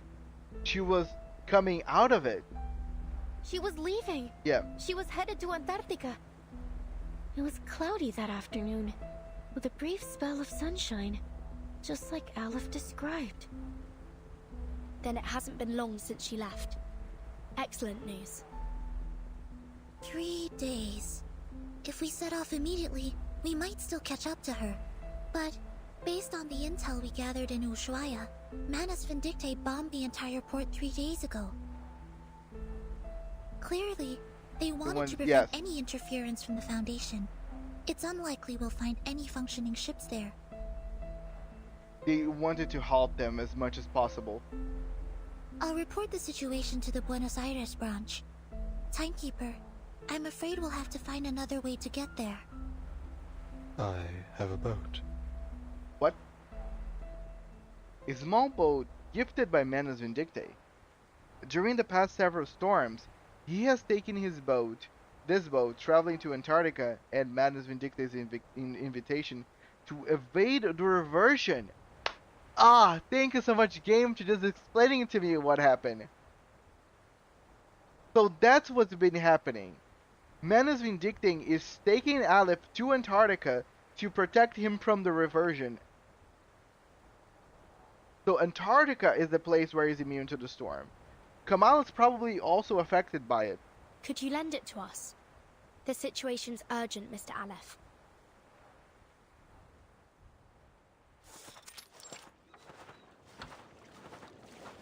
Beneath a decrepit lighthouse, a battered little boat bobs in sync with the waves. It's small and fragile, not the kind that seems capable of braving an icy sea. This boat will automatically take you to McMurdo Port, the landing point Manus Vindicte established by the shores of the Ross Sea. So damn, Manus Vindicte already knew about this whole setup that they are doing right now since a long time ago. Because if they already had a base in Antarctica and were already taking Aleph there all the time, then it means that this plan that they're conducting right now, it was probably their main plan all along. So even without Arcana being around, their idea is still the same. Soneto's eyes the boat with skepticism, rightfully distrusting this advisor of Manus Vindicte. This looks like Manus technology.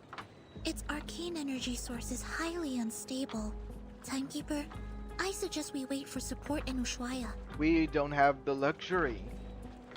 I don't usually agree with Soneto, but I have to admit, I don't have much confidence that a boat this small can actually make it to Antarctica. He was making to Antarctica for all these times, taking Aleph before the storm, and survived. Mr. Aleph, do you know anything about Manus Vindicte's ritual? How far has it progressed? The ritual could begin at any moment. I believe that's why they left Kamala. Upon departure, one of their members, a woman named Grace, told me they would seal off the sea. Are we too late? If you wish to find Doris, you must follow the same path she took. The distant drone of the raging waves fills their background like a repeating omen. I see. Mr. Aleph, members of the Foundation branch will arrive soon to evaluate your condition. I hope you'll answer their questions with the same patience you showed us. Thank you. Soneto, let's go. So I believe that now the Foundation is gonna come in there, Aleph is going to be brought to the Foundation's headquarters. So that's probably where Aleph is going to be headed next. And since Aleph knows how to answer so many things, he's probably also a very important asset for the Foundation to have. Yes, Timekeeper. As always, Taneto keeps any mission-irrelevant queries to herself. The girls preparing to set sail turn to the young riders beside them. Thank you for your assistance too, Recoleta. Perhaps you'll consider joining the... A thunderous crash echoes from behind them, the sound of a collapsing building. What was that? It came from the Panopticon. It's probably Kamala just breaking down into pieces.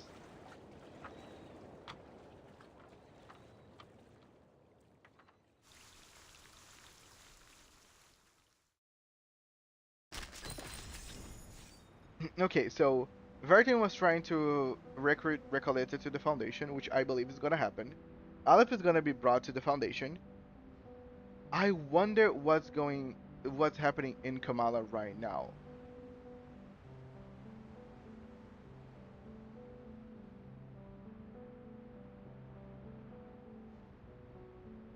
Just the prisoners. Because again, the only thing that's not leaving my mind right now is Garcia. Because Garcia wants still to showcase his biggest exhibition. So I believe that now that he knows that everything's kind of ending, he's probably setting up to do it as the actual prison's breaking. My guess is Garcia is gonna probably awaken or semi-awaken during this process where the actual prison is breaking. Hello everyone, hello Aiden, welcome. How are you doing? How was your weekend? I'm doing awesome. Again, this finale part for the Folie de Raison is just answering a lot of things, which I do appreciate, but it's bringing me new questions. The place of my ashes. As day breaks, the story ends where the ashes rest. In the end, the night is not eternal.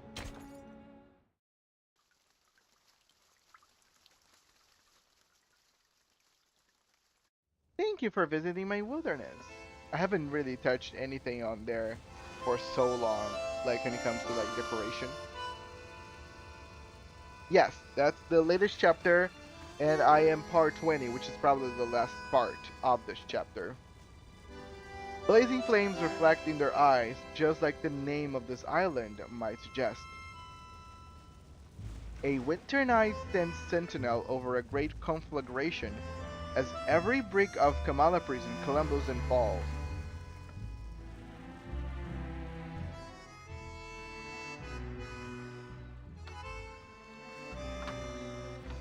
With Aleph's control gone, Kamala is collapsing.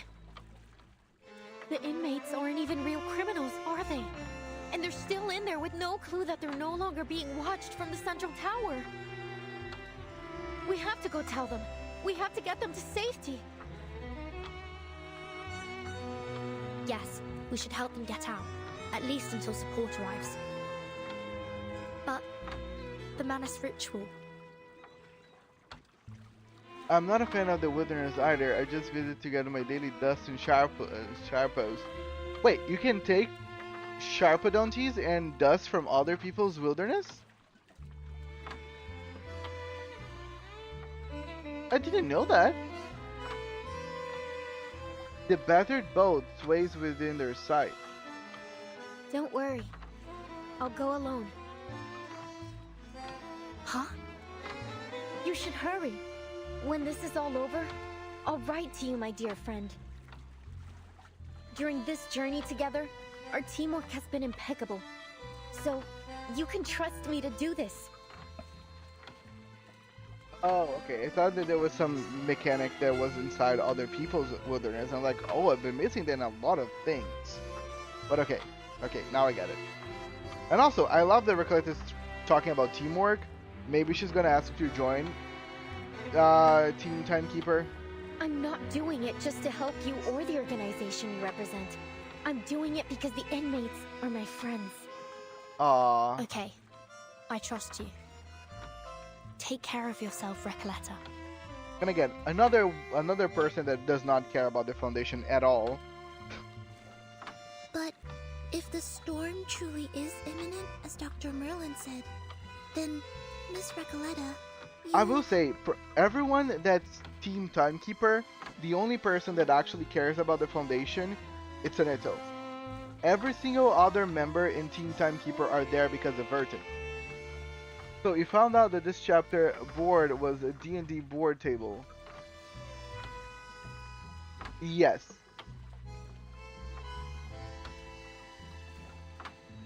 Anito, more familiar than anyone with the Foundation's exhaustive regulations, has no ready answer. She knows that, in this era, before those arcanes who remain ignorant of the truth, she must watch her words. I don't quite understand what this storm is all about. But don't worry. A brand new adventure is the best thing that can happen to a writer. Yes. And I doubt it'll surpass the epic adventures we've shared over the past couple of days. I'm going to write everything, including the two of you, into my new novel. Then I'd like to be the first to read this new knew novel, it. if that's alright. I knew it. Recoleta is gonna be the bard. She's gonna be the one writing about Team Timekeeper. Pretty sure Vertin is only there because of Madame Z. Otherwise, she would have left the Foundation to do her thing a long time ago. Exactly. This is why you should explore the chapter board first, then play all the stages. Sometimes you might hit some secret Easter eggs. So okay, so you're saying for me to look at everything. I will go back later and see if I missed anything. Draggy open. Of course. Listen, I believe literature is like an endless, timeless river. So we'll meet again someday, somewhere. Probably in someone else's story. Who knows? She takes one last look at her friend, feeling a longing as if they had known each other for decades. Then, without a backward glance... Adios, yeah. mis queridos amigos. Adios, Recoleta. It was very pleasant to meet you. Again, I wasn't a big fan of Recoleta, but by that ending, I really liked her. Shut up, everyone, shut up!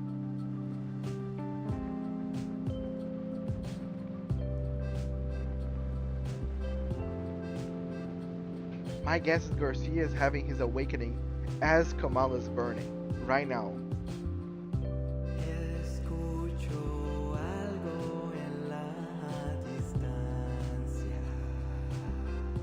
Oh, I love this.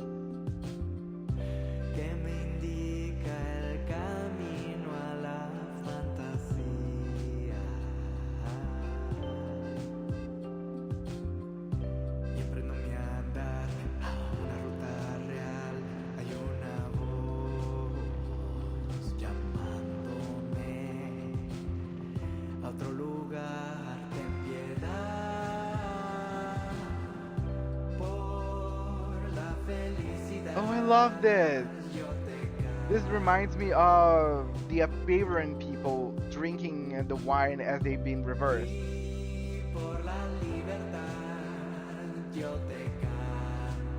I love the music, by the way.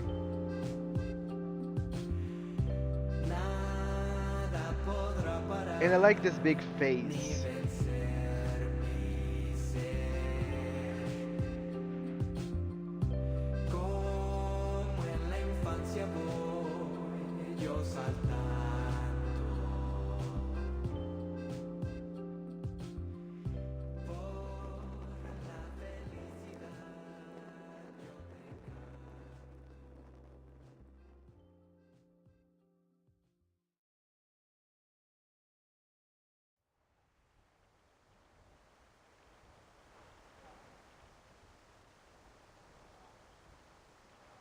Okay, sorry. I had a fun pick in my head where Noir makes a movie based on Team Timekeeper's adventures, with Recoleta writing the script and Marcus doing corrections to it. That would be awesome. Wow, Sotheby's spelling it. Yes! Ooh, good point. I like that. Nice. The music's so good, I beg of the Potch to add it to the jukeboxing game. Yes, I will look it up if we have that EP out for that music, because probably is one of my favorite ones. That's the type of music that I always listen to. It's pretty chill, pretty nice. I get that the streamers are under more time pressure than regular players. When playing the story on my own, I read every mob boss description unless I spot a repeat. I can start doing that again. I don't feel much under pressure of time. Like I enjoy taking as much information as Blue Parch is putting it, and those like the fact that I know now that Blue Parch is making so many like hints, even in like characters buffs, is the type of thing that I love, which makes me want to dig more into everything. So I probably will start doing that from now on, actually. Especially when it comes to like two main chapters. Oh, good point. I like that. Garcia's exhibition, that big face, is finally in the right light. So Garcia's exhibition is that big face? I hope it is. Again, I hope that Garcia is still gonna be brought up in the future because it kind of hints to it.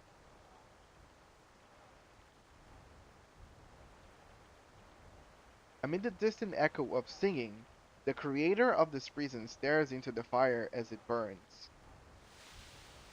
The moment holds for a time until a breathless jaguar appears at the dock's edge, staring at the human before her with uncertainty. Dr. Merlin, you're Dr. Merlin, right? I finally found you. What on earth happened in the central tower? Right after I left, the whole panopticon started collapsing. The tower's in ruin. I've been looking for you everywhere. Please, sir, come with me. It isn't safe. That won't be necessary. The snow is still falling, yet everything in the labyrinth has already gone up in flames. Fortune, fate, karma. They're nothing but a ridiculous joke. Again, I still hope that Jailer shows up once as a 5-star character. It's over, Jaguar. Jaguar. You have lost your memories, your identity, your name, and now your title. You are no longer a jailer trapped in the Panopticon. What? You have lost your memories, your identity, your name, and now your title. You're no longer a jailer trapped in the Panopticon. So it means that she's been, like, not even the jailer knows who she actually is. That's why she's called the jailer? Because she no longer knows her name? Yes, he clearly said that. But that's interesting. It makes sense. I don't get it, Dr. Merlin. What are you talking about? The jailer takes a step back, her predator instincts sensing the danger in the words to come.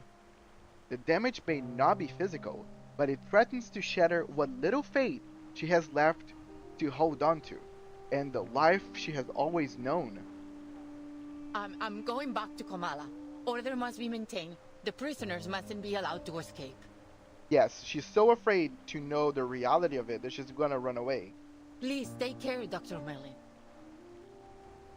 The jailer is choosing the bliss of ignorance right now.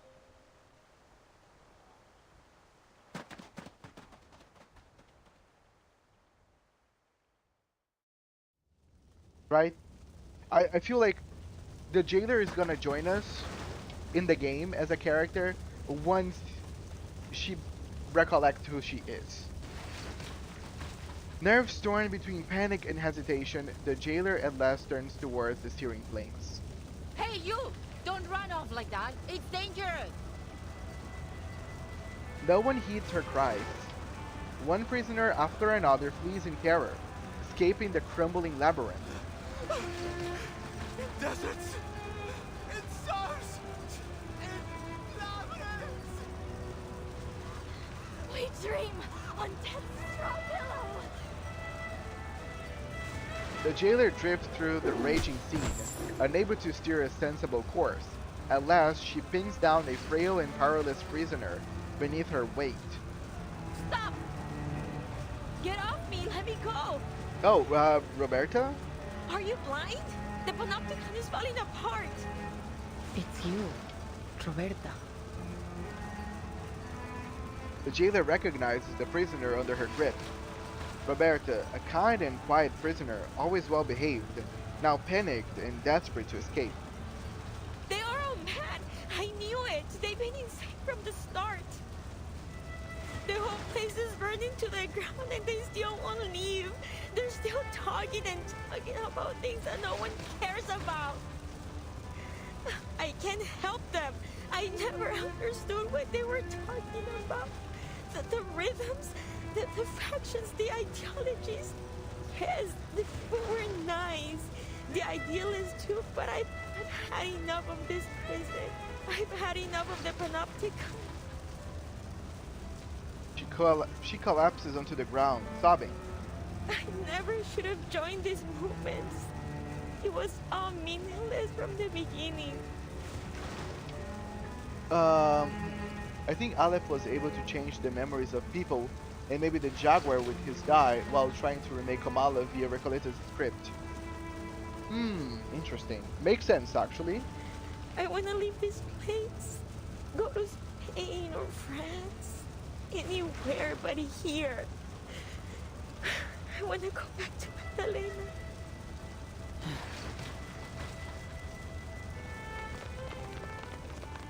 The Jaguar releases her grip. Without a backwards glance, Roberta leaves.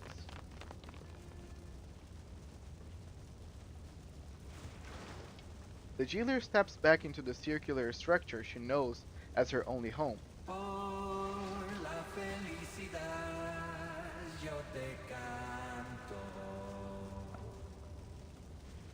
Y por la libertad yo te canto. Nada podrá parar ni vencer mi ser. Under the night sky, she sees Kamala prison glowing like a brilliant bonfire.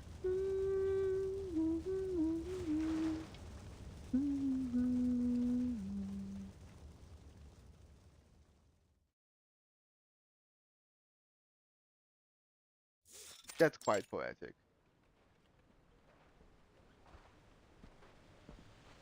But how does literature make you feel? Pretty sure that Roberta was just a political prisoner, and she was so lonely that she preferred to spend time with the prisoners because they were nice to her. Here we have an awakened who's so specialized, so dedicated, that she leaves this world with her sole place of fulfillment than to leave. The jailer humming in the song is what I want the most, but as an awakened, she will always be reborn. Yes, that's what maybe. So we know that usually they get reborn clearer. Maybe whenever she gets reborn, she might remember who she was before Aleph twisted her. And maybe that's the version that we might get as a character in the future. As though I'm a kid looking through a kaleidoscope for the first time. Well, maybe that's not the best way to put it. Perhaps something a little more subtle. The young writer drowns in the vortex of words as the blind woman walks away. She walks silently towards Kamala Prison, arriving at a dock hidden between cliffs and reefs.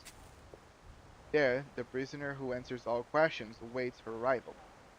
A ship, sailing to an unfamiliar land, a parable of the past and future, an era that once existed and is yet to come.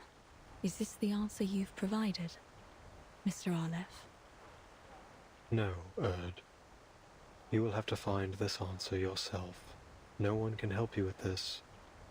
No one. I see. Thank you, Mr. Aleph.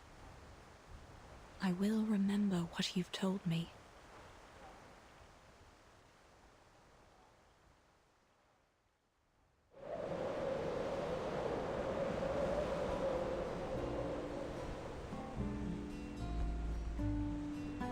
So, the Platonic year.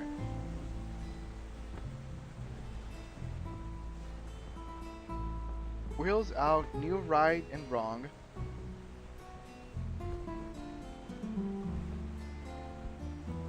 Wheels in the old instead.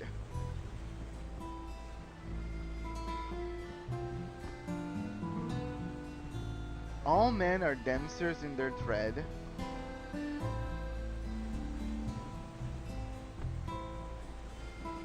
Goes to barbarous clangor of a gong. Maybe reads 1919.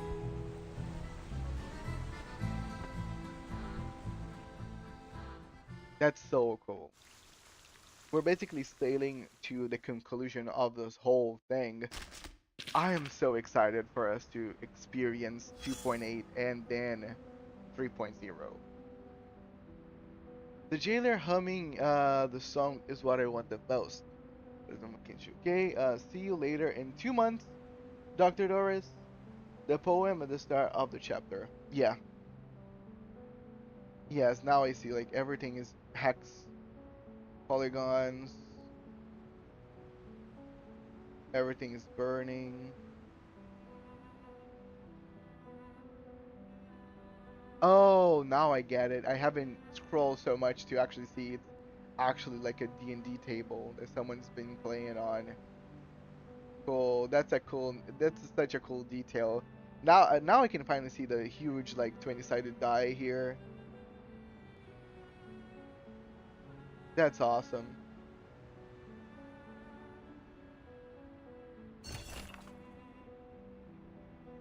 In 1991, information moved at lightning speed thanks to technological advancements. Eavesdrop. Santos! Why are you here? The Admiral sent me to deliver the latest updates. Ha! I think Igor has misunderstood something.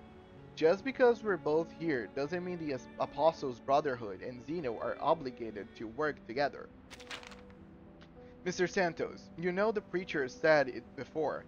Each and every one of us is their subject. Why don't you just tell me what Igor really sent you here for? Xeno's intelligence officer intercepted a message from the Foundation's Buenos Aires branch. How typical of Xeno to do something like that. The message states that a fleet from the Foundation, including a battleship and a destroyer, has departed from the north and is heading south.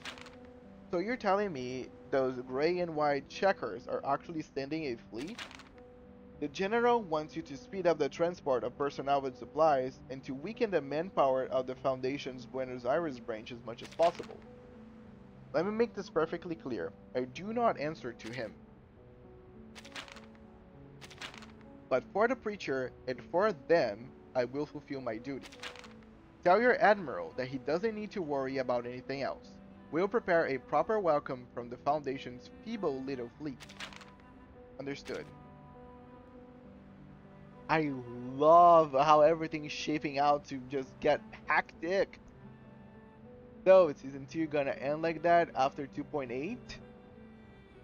Yes. I think whatever is gonna come after 2.8 is gonna be a whole new era. Like everybody's been talking about. It's gonna be like a whole new ball game. Because they don't have time, very open. Well, I have to see so far. So what I believe is 2.8 is not gonna be the ending. Whatever ritual is shaping up to happen is the actual big climax of whatever reverse is shaping up to be. And we're probably gonna see, because I don't feel like really changing everything and creating a whole big thing without showcasing everyone that we are bringing along to Team Timekeeper. So I want to see Druvis, I want to see Sothaby, I want to see Lilia, I want to see everybody back together for this whatever is culminating to be. Well, have you seen so far? It was reported that 2.8 would be the end of Season 2, though I think 2.9 will also be released possibly as an epilogue. I think it's so, for me, it would be sad not to see everyone back together. Like, I would like to see all these characters that I just mentioned for like the grand finale of Season 2.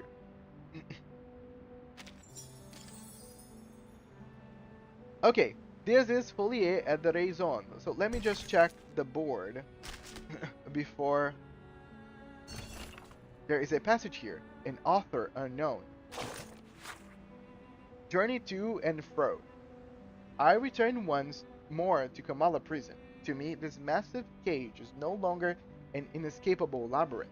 When I left, the lady from Menace Vindicte did not stop me, yet I could still feel her gaze, so sorrowful, so blurred, so cold, never once shifting away from me. On the streets of Ushuaia, a young girl pointed me back towards the prison. That severed thread tugged at my heart, and I knew with certainty that my mission lay here.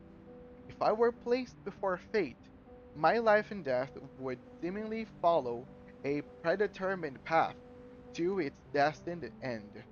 And as I walk this path, I must carry not even a shred of hesitation. It's time to speak with Aleph, the one who answers all questions. Awesome. So this is clearly our girl Erd, Dr. Doris. Everything's kind of here. Nothing really different. Cool. Praise of folly.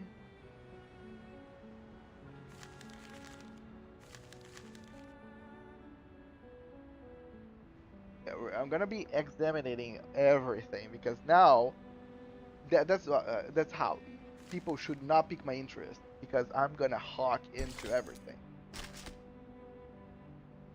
Nothing here. Oh, a great marketplace of ideas and knowledge. A book, fair guide. B section works guide. The Bluebird, Watson Cruz, Children's Literature, Editor's Review. A children's book, but not just for children.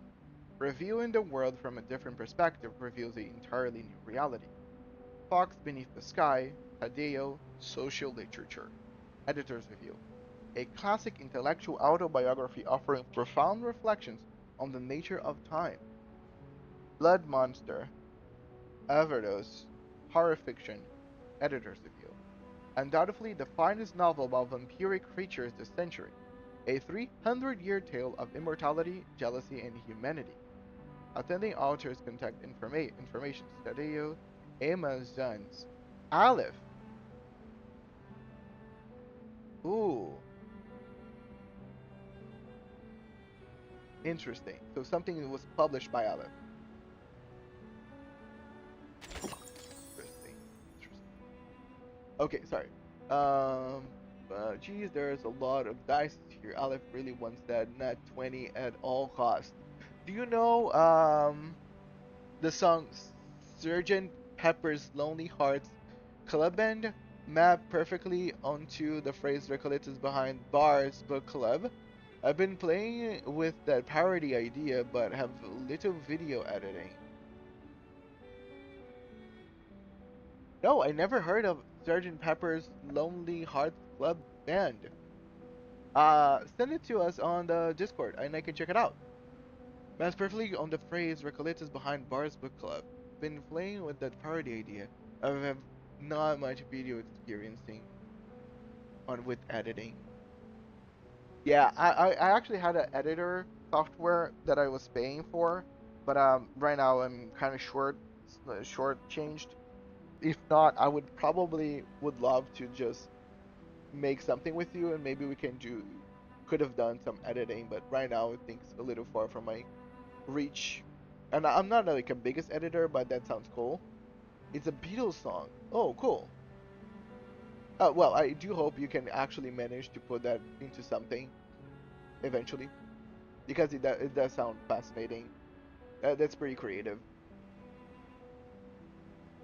I will take a listen to the song. I'm not very familiar with the Beatles. I know they're pretty popular, but again, never really heard many of their songs. My mom was a big fan, though. Someone has already opened it. Perhaps the lady, or perhaps the sender themselves. An unsent letter. Dear Miss Recoleta, I've completed reading the 6th edition of The Rise and Fall of Sanity, which you enclosed with your letter dated February 8, 1991. Below are some of my personal insights and suggestions for a story direction. I believe we are nearing the conclusion, and I sincerely hope you never lose your passion for writing. Additionally, regarding the character of the Blind Weaver, The letter remains unfinished, as it appears the correspondent encountered an unforeseen interruption. Interesting. Regarding the character of the Blind Weaver. So the person was talking, it was going to talk about the character that inspired or was inspired by Erd. So after this, we're gonna do Recollecta's character story. You still need to see Villa's character story and Kikania's character story. I will probably do all those once I ran out of content. So okay, just explaining to you, my dear friend Draggy Open. After this, we still have a couple of hours. I think we have 2 or 3 hours of stream. That we have 2 hours. So what we're gonna do is that I'm gonna do Limbo, and a bunch of other stuff. If I have enough time, I will start Betty's anecdote. I'm thinking. I'm not really sure.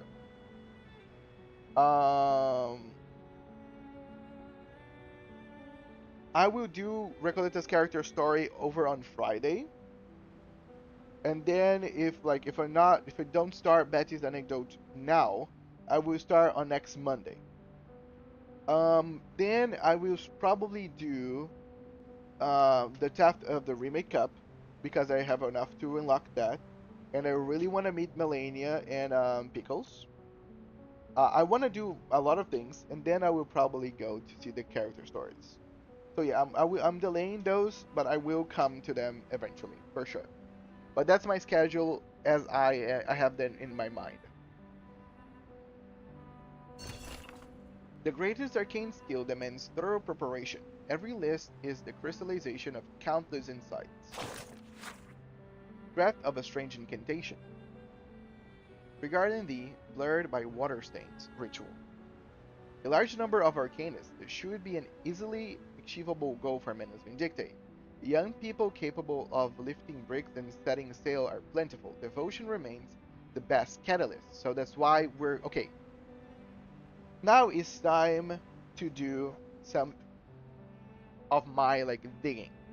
So this is probably the ritual that the Menace Vindictae is trying to come up with. Large number of arcanists. So this is probably why Menace Vindictae now branched off into multiple little cults. That's where those little cults are gonna play up. The number of arcanists. Devotion. Roar Lion's Tail, Sacred Scarab Wings, Nucateo Shell. When combined with the foundation of immortality, it seems likely that Menace Vindictae aims to achieve something extraordinary. Given the shell's properties, it can withstand an immense amount of energy, ensuring the ritual's success. This is indeed an incantation requiring considerable meticulous preparation. That's why they collected all the shells. The location remains an excellent choice, but for the ritual itself, timing is of paramount importance. The time referred to here is not our traditional understanding, but time itself.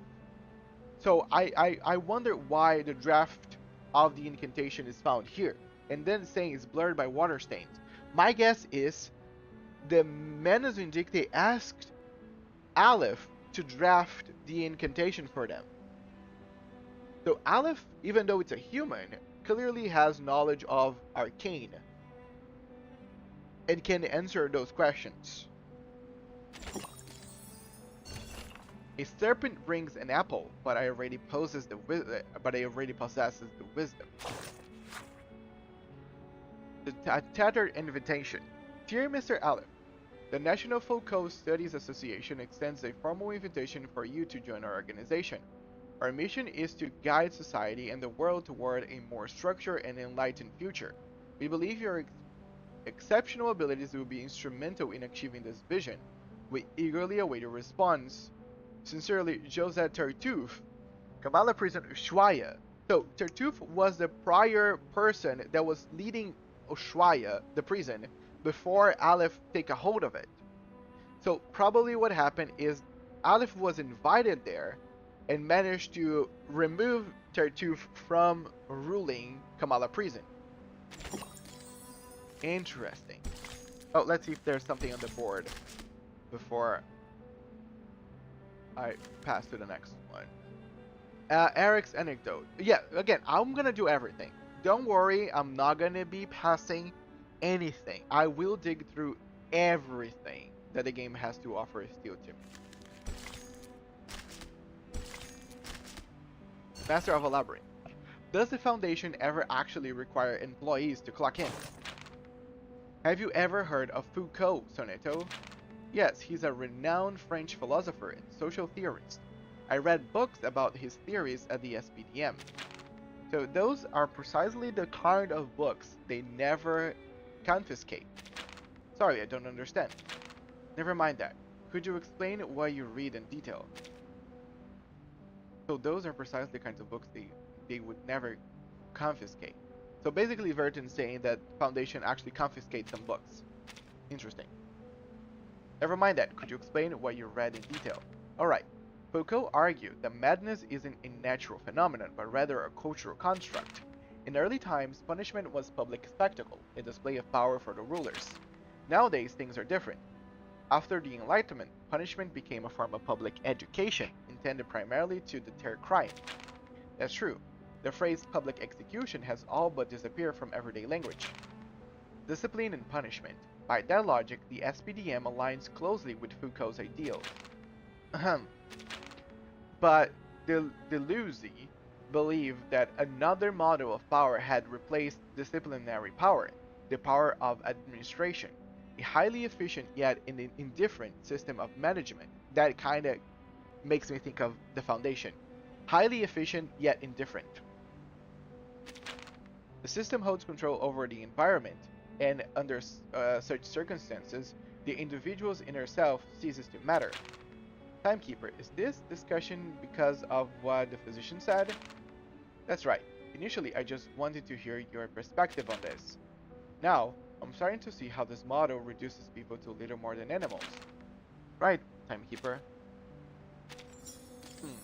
Interesting. Very interesting.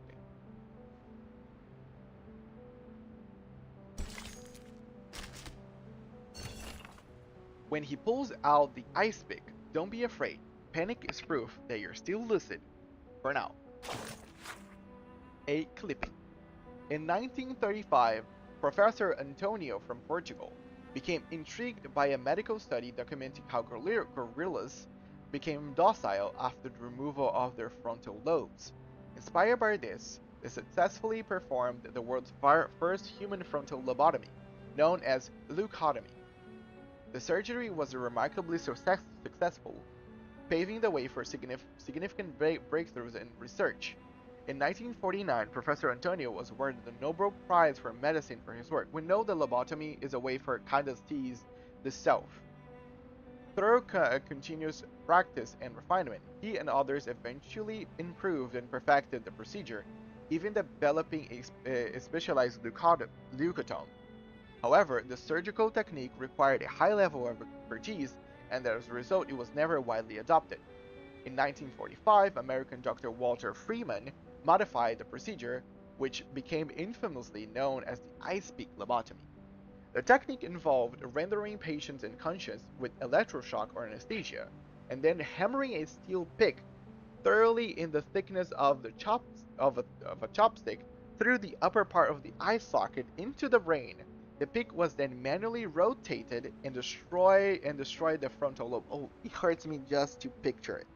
Sorry guys, I need a second to decompartmentalize me visualizing someone inserting a chopstick made of steel inside my eye just to lobotomize me.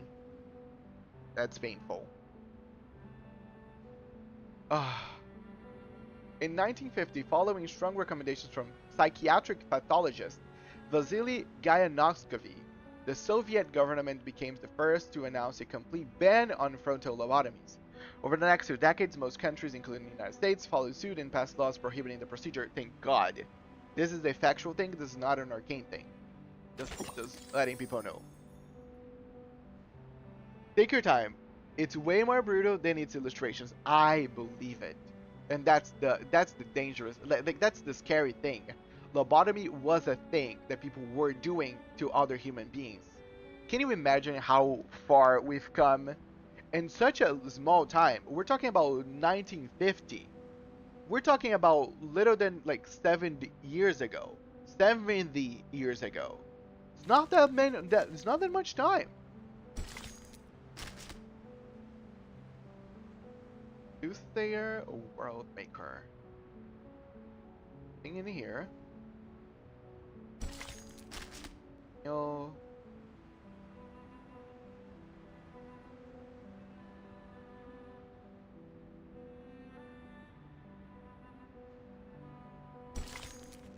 Oh, do here. Look, the smallest of clues, the greatest of structures, built brick by brick. During the Third Kamala Congress, this was reducted. Daily dose of diazepam was reduced from 2 to 3, from 2 and 3/4 tablets to none, replaced with 2 classified poetry collections and 60 chlorpromazine tablets to be taken 1.5 per day. 1. 2 days, 11 hours, 8 minutes, and 4 seconds later, an 8mm crack appeared on a bar of his cell, which is on the 2nd floor, near the 3rd staircase, and is the 8th cell from the left. He scraped off a 4x3mm fragment from the 32nd tile. Mentions of the other me increased from 3 times in 48 hours to 25 times. 4 days, 3 hours of exposition for merely collecting manuscripts, papers, and collecting manuscripts, mirror fragments. When did the 24, he collected 11 mirrors, which totaled 103 shards. During the 6th Kamala Congress, supply of fluoxetine and valproate was completely discontinued, replaced with 4 classified literary sections and 4 rolls of 100 centimeters bandages. Averaged 32 bangs against bars and walls per hour. The bandages were all used up within 4 days, 14 hours, 20 minutes, and 9 seconds, with 89.3 centimeters lost in the water due to excessive ripping. Wrote 15 pages of poetry over 10 days, 6 hours, 8 minutes, and 3 seconds. Tore up 14 of those pages and swallowed up the remaining ones.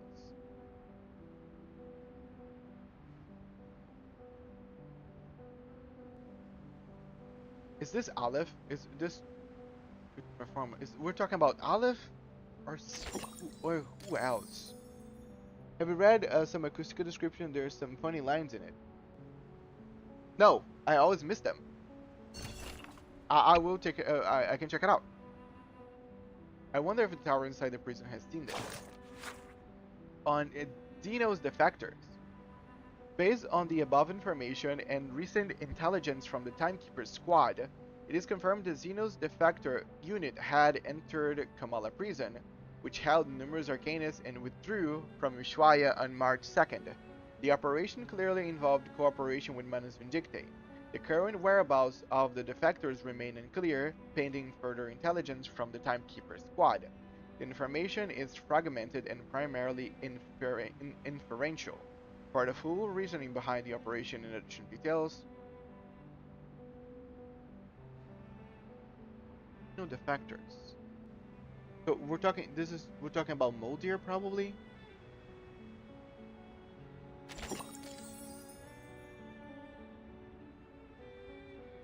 Other me.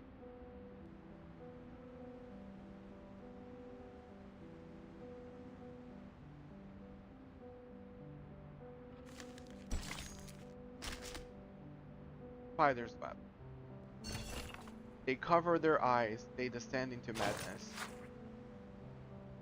When they speak of Manus Vindictae, their tone is always light, often laced with jokes, colorful descriptions like a crazy-headed musician is marrying tiles like a drunk Edward Goya, frequently crop up in their poetry.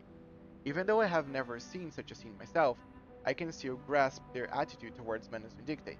It was an oppression surpassing even their past sufferings. Yet subconsciously, they ignored the similarity, perhaps out of denial, or perhaps because this prison had already taught them to obey, also subconsciously. But as far as I know, Menace Vindicte did bring their terror here. Those masks drove Arcanus to insanity and caused unbearable suffering, as if they were caught into an inescapable snare. After prolonged torment, they lost the ability to utter even a single phrase of their own language, reduced to slaves of this underground faction, left with only a singular thought, their souls having left the empty husk of their former selves. And as for humans, it seems they were driven to death en masse. At night, they were not allowed prolonged sleep, walking by their companions every hour to see beneath the watchtower and chant prayers. And by dawn, high-intensity training and interrogations that did not require or expect any answers would begin again. The purpose of Menace Vindicte is buried beneath these cruel methods, as clear as the deepest crevices in the ice field, is nothing but destruction. They seek to completely destroy humanity. Guards beneath the watchtower chant prayers. I don't think it's just that. Chant prayers. Why would they chant prayers? The first rule of the ritual, they need adoration, they need devotion. That's probably why they were doing that. They need people to be devoted to them. Chanting to them probably adds into devotion. Passion and delirium.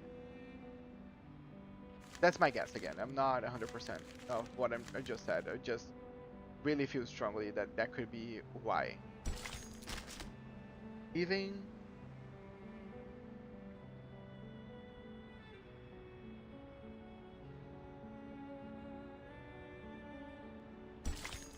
A Latin American fable.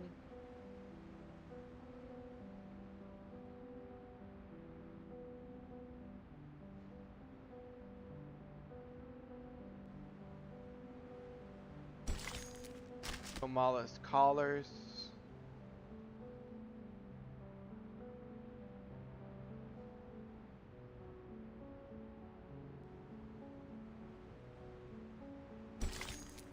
The place, the time for God. They brandish philosophy to persecute all heretics equally. I really enjoyed this chapter. It's just that I really would have appreciated if the Jaguar was just an Arcanist who preferred their Udimo form, leading to more lore exploration how Udimos work here. That would be actually pretty cool. I actually never even thought about that, but that would be a cool way. But nope, it's just an awakened. But that's actually a good question. Was the Jaguar always a Jaguar?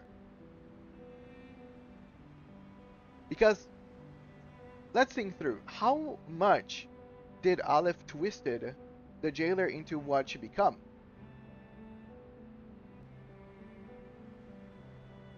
The National Foucault Studies Association was founded by scholars, alongside the junta, to support the study of Foucault theories and further exploration of social structures.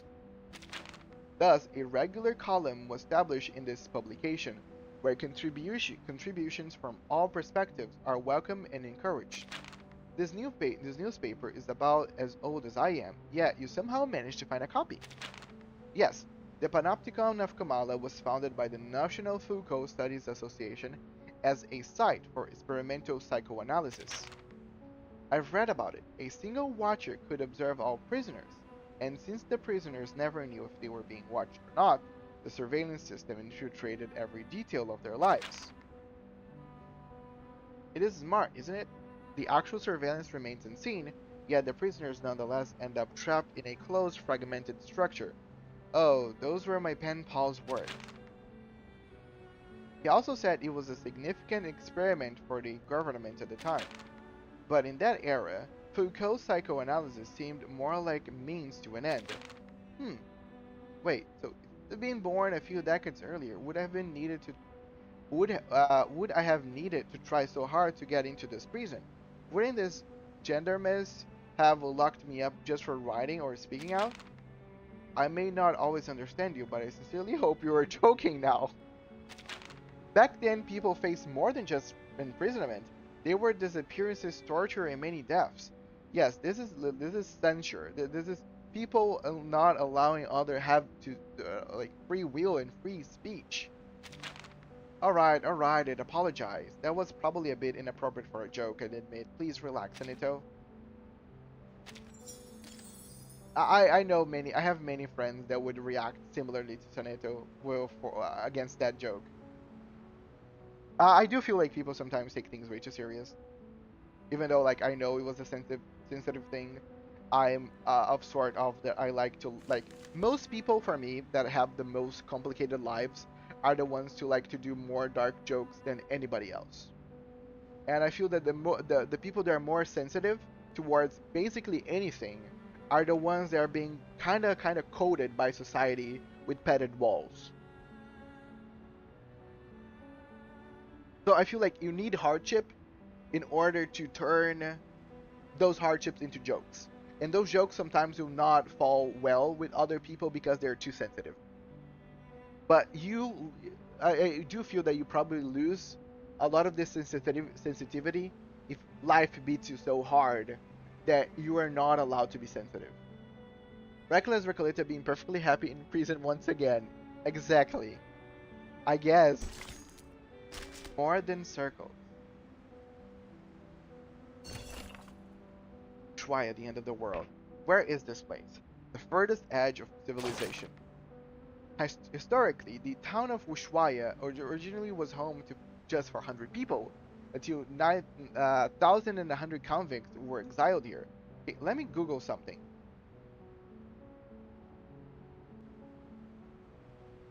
Okay, I just wanted to make sure that Ushuaia was a real place, and of course, it is a real city in Argentina. And the archipelago of Tierra del Fuego, in the utmost south of South America, also known as the end of the world. Okay, there's some very, very gorgeous pictures of Ushuaia. This is a gorgeous place. I would love to go there. And because I live in South America, that's way more likely for me to do ever than going anywhere else. I don't know if any of you ever like researched Ushuaia. But like the pictures that I can see here on Google are pretty stunning. Okay, let me continue. It's not hard to see why. After all, this little town has a chill to it that pierces the bone. Even the rain feels unapologetically and bleak. Those exiles soon became essential for the town. They cut the lumber, built the generators, and survived the harsh winters alongside the townspeople. Some stayed after their release, and with time, the town prospered. A town so deeply intertwined with stories of exile and imprisonment. Don't you think that gives a certain mysterious, intricate, unspoken charm? In the cold and silence of the polar night, a pair of warm hands can warm not just your body but also your heart. Even if those hands belong to a death row convict exiled here? Of course, even if they belong to a waddling penguin, they would still be the hands of a friend. Over the years, you could even end up like family. Indeed, I think I understand how the residents and prisoners integrated. Surviving in the harsh climate of the polar regions like this isn't easy.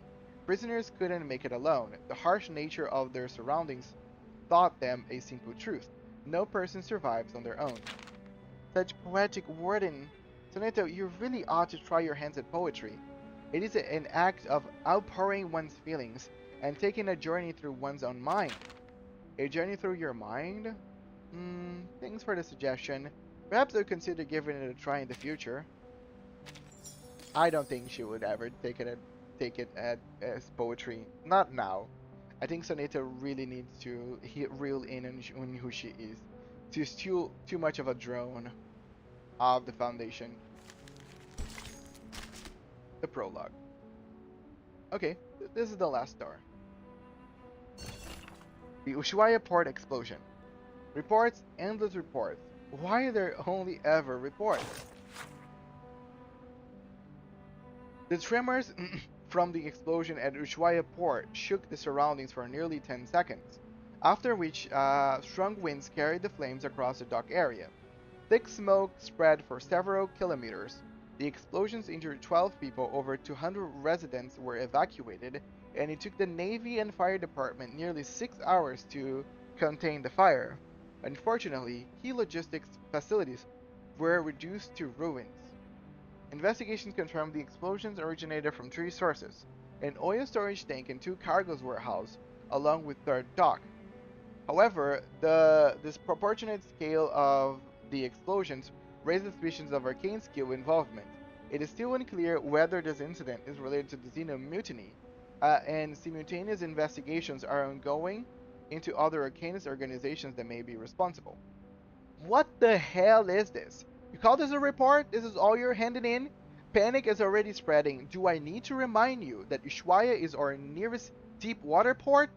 Flames higher than lighthouses. Seawater dyed blood red. This catastrophe is bringing up painful memories of the war from over a decade ago. Our wounds are being torn open in the worst way possible.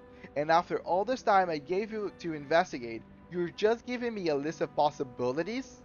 A few days ago, people suspected those lunatics locked up in a prison, but what the hell can they even do besides bash their heads against barbed wire and spout their pathetic rhetoric?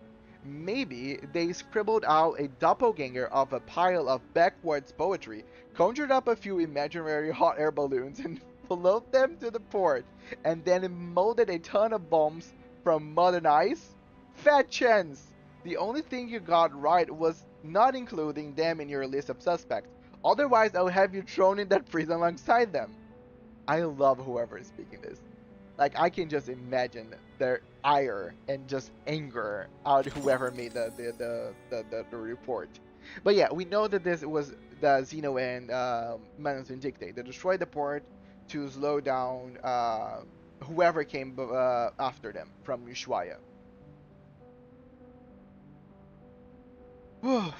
Okay, I'm good.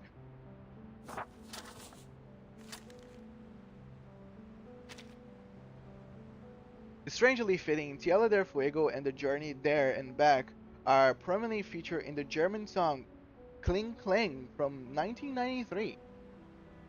Interesting. I love how things can be like so coincidental. Never heard of the song, but yes.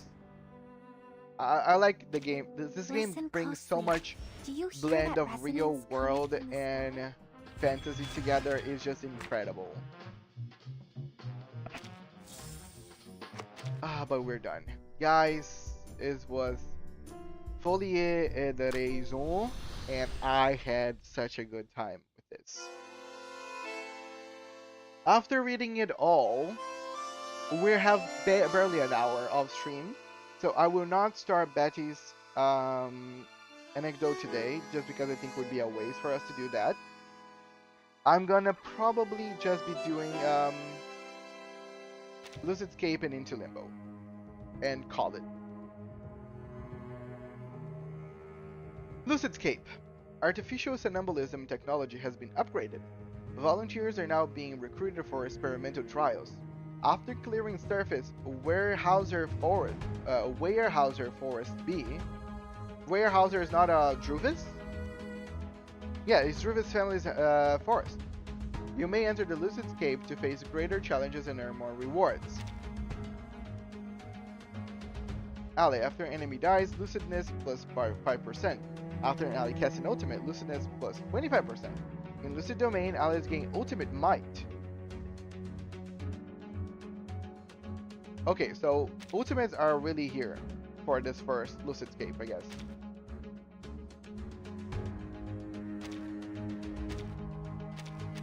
Eureka, probably I can work with my impromptu team. And this is for my plane team.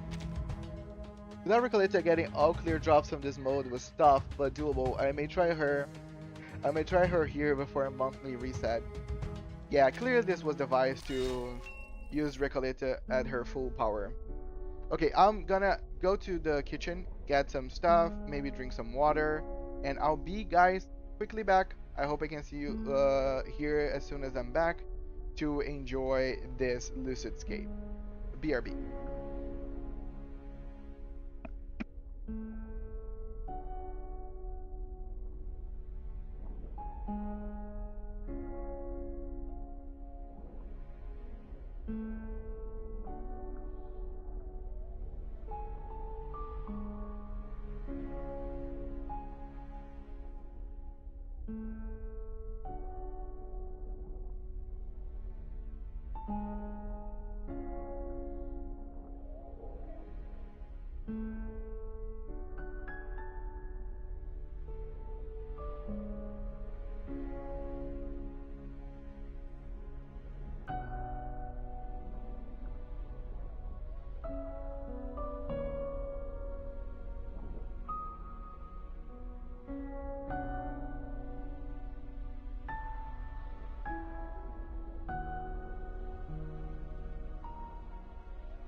I'm back. But I was just thinking as I was in the kitchen, this chapter for me is such a good boiling down of everything that makes Reverse amazing. There's not really any game that I know that's quite like it, really. Like, it just makes me sit down and ponder like everything. This one chapter poses so many cool questions. And that's why really I always recommend Reverse to everyone. And it almost like that one phrase from Recoleta. I do it because I like the game so much, and I know that most people will either not understand what the game's all about or like it, but the game is just so good that I want as many people as possible to know it exists. Because like the more people there exist to talk about Reverse, is the better. Like this game needs people talking about it because it's not a game that you can just digest uh, by yourself. This is a game that you need a lot of people's perspectives. You need other points of view. That's why I really appreciate whenever I have you guys around to discuss the game with me, because like by myself I wouldn't be able to dig as deep as I do without an audience to discuss everything with me.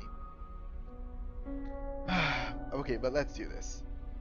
Lucidscape gameplay intro is open during this time on the 1st of each month. The Lucidscape experiment rewards will be available upon completing stages and earning their ratings. These rewards are also reset when Lucidscape cycle resets. Both allies and enemies accumulate lucidness under specific battle conditions. When lucidness is full, the battlefield enters the lucid domain state. While in lucid domain, allies gain combat bonuses for a set number of rounds. Afterward, lucid domain ends and lucidness is reset. A full start completion of the current limbo allows the next cycle of limbo to start from limbo stage B, which is 5. Each Lucid Scape battle awards 4 types of ratings based on the objectives you complete.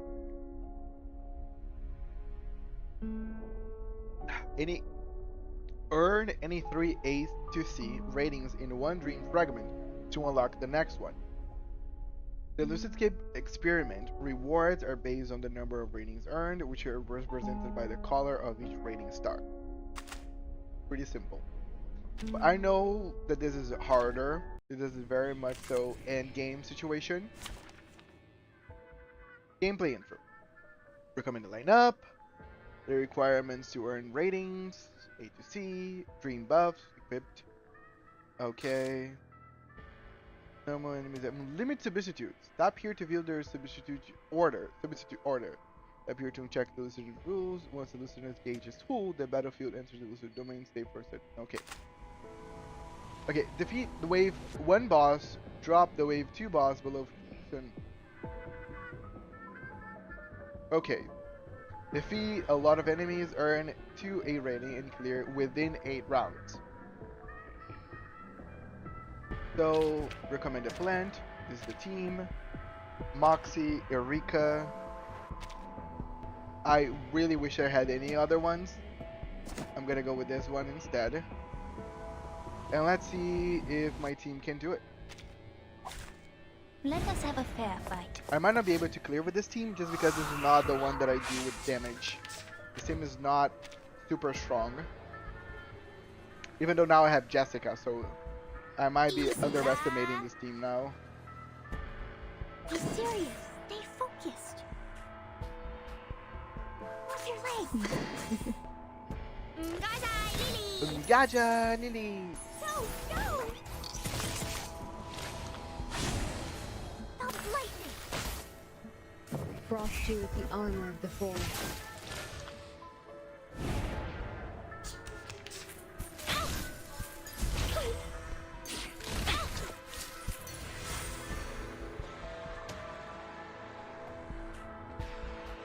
Okay. Good timing. Be serious. Stay focused. Copy that. I just keep attacking this guy here just because I need to bring it out as fast as possible. Copy that. Crackers and fireworks. Penetrate. No, no. Thunders to me. Nice. Now the second one.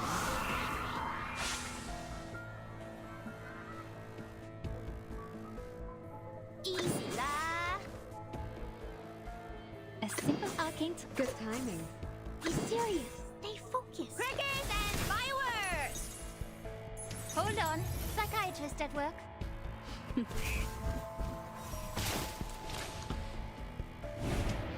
That's Cradle.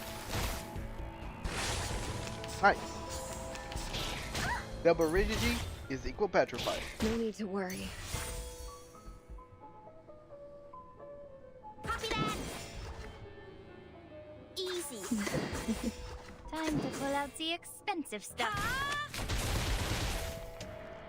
Gacha, Lily. Advice from the forest. Bang, bang. Neat. So I believe this is all. Come back. I need your feedback on it. Easy. That was an easy one. But I do believe things are gonna get just harder and harder. Okay. Now this is time for impromptu. Eureka consumed. Perfect. I don't believe it's gonna need a healer this time around.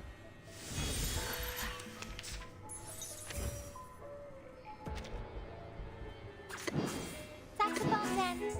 A band. I know how to do it. What I'm good at. Stars.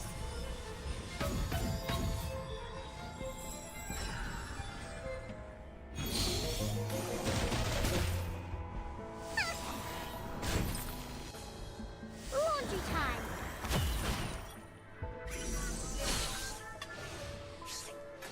Hey yo! Hello, Ellie. Welcome. I'm keeping it awesome. How are you keeping it?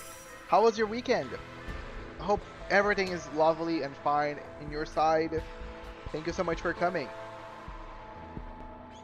Just another shift. Do you have any requests? What I'm good at. These sheets on my wings! Please enjoy. Please. Rise and shine. Awesome. Good. Glad to hear. I had a great weekend, and I'm having a great day. Like, the stream is so good right now in terms of the content. 2 rounds! This is the power of impromptu. Juicy, juicy.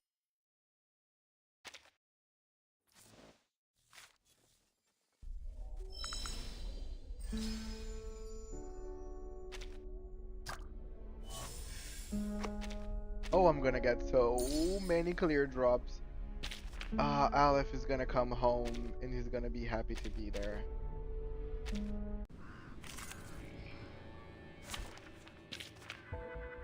Okay, still similarly. So, it's recommending me use this. I will use this.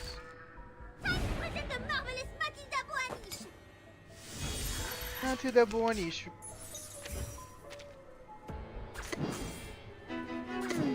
What I'm good at.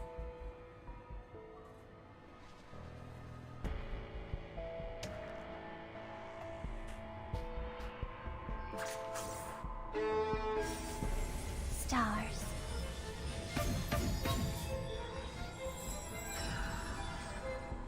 Listen to the melodies of wind and waves. These sheets on my wings! For everyone.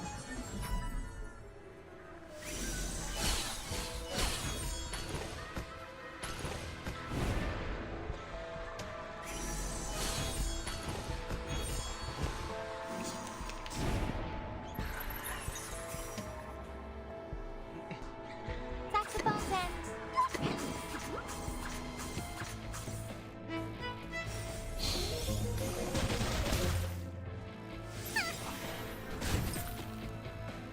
Please. Listen. Goodbye.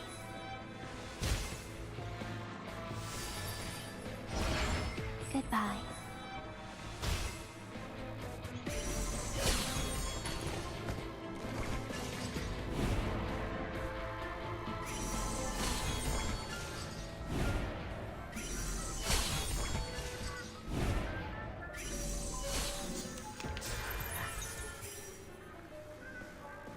Lucid Day. For the first time. Saxophones and... A bandura? I know how to do it!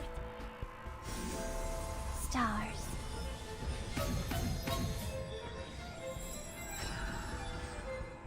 I dedicate this song to you. Please enjoy.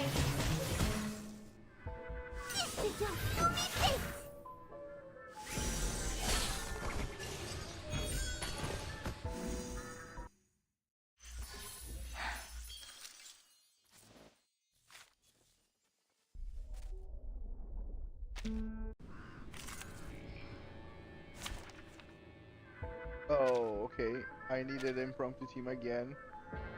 No! Nala, save me. No wingman is needed.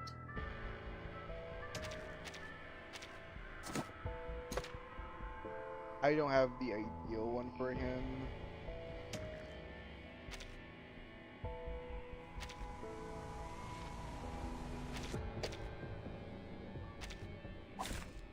Show me what you got.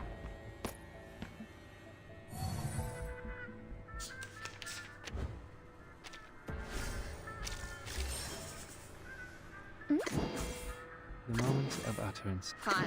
Wanna watch the aerial stunts? Do you have a little faith in me, Master? A little trick.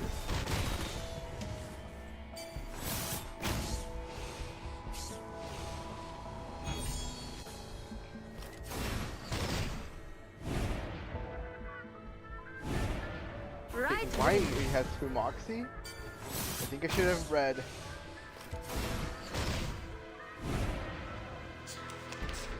That's nothing.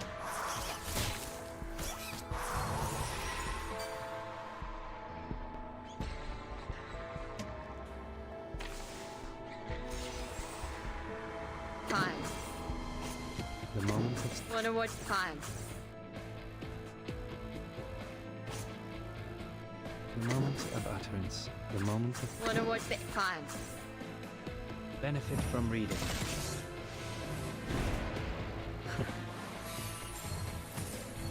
Right win.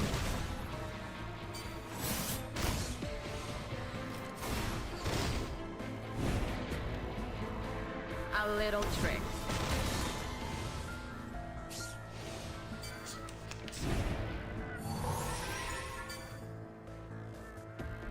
I've got some trouble. Wanna watch the aerial stunts?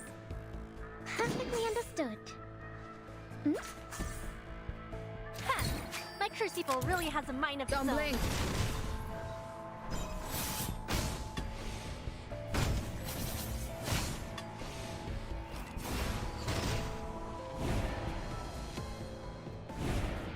Keep calm. Stay back, I say.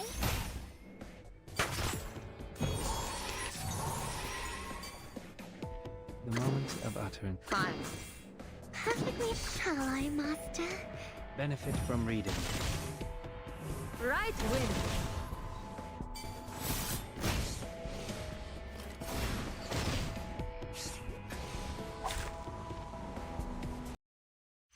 Finally, nice. it's just you and me, Master.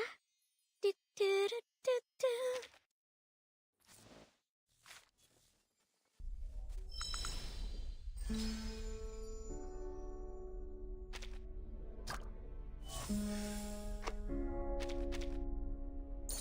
All hail AoE, all hail big AoE.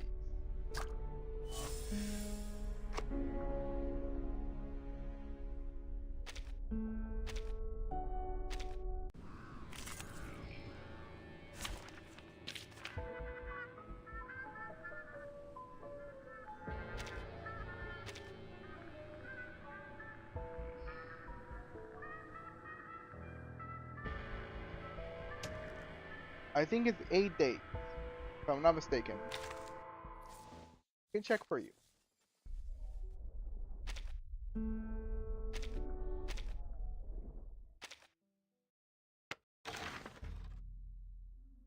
Nine. 9 days and 19 hours.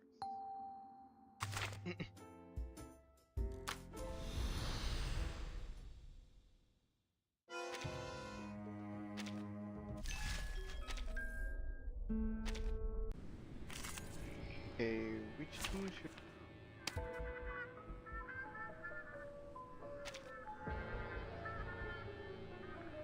Same team, probably.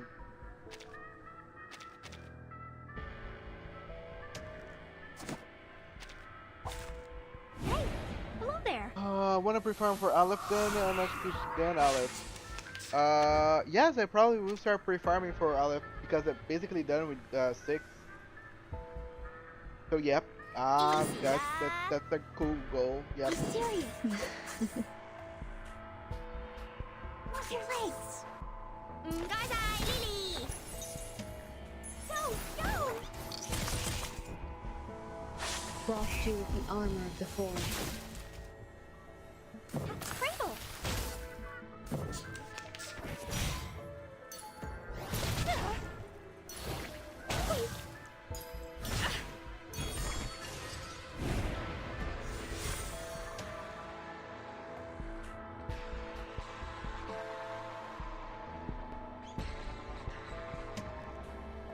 A simple I'll copy that. Good timing. Oh, please. I know how to use it. Oh, don't stare at it for too long. Thunder to me. Penetrate. Bang.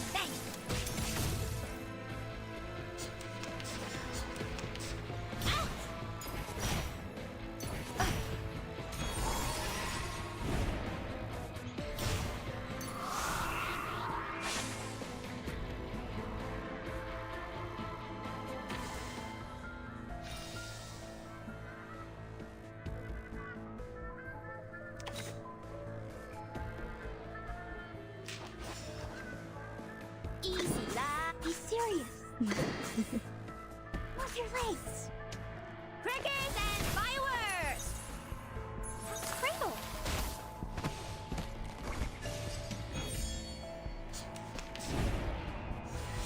Oh damn, I wasted that for nothing. Damn it. Copy that. Good timing. Be serious, just like in the training. Crickets and fireworks. Say hello. Oh, don't worry. I have prepared it all. I have prepared it all. Such big damage. Her ultimate is so strong.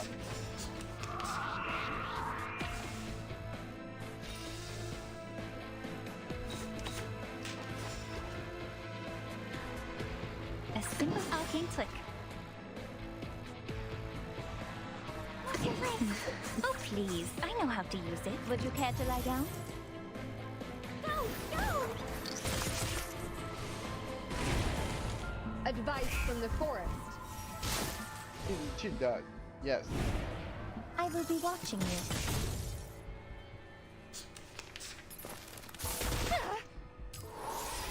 Yeah, I think they're just gonna kill themselves. Almost. The reticent woods are walking. Easy la. Good time. Now presenting Vinglasmere. I weave the gown with thorns. You shall repay with sacrifice of wounds.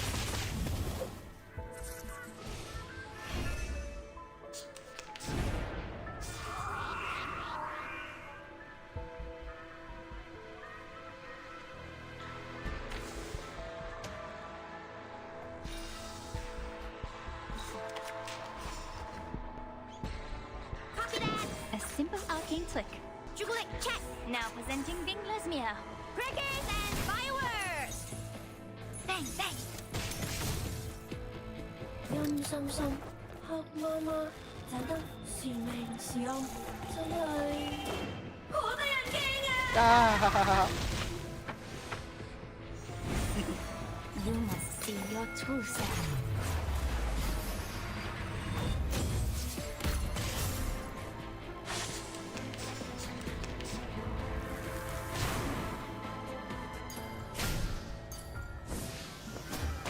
Off my mirror.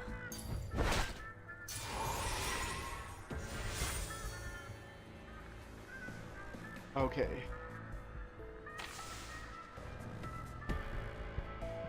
A simple arcane Doctor, click. take care of yourself.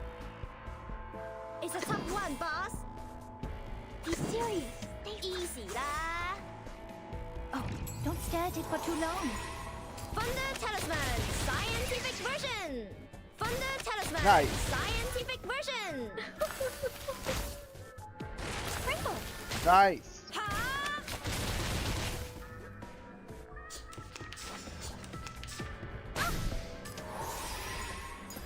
And off my mirror.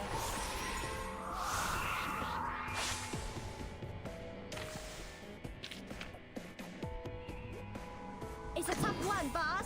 Copy that. Oh, please. Ha! Thunder Talisman, scientific version.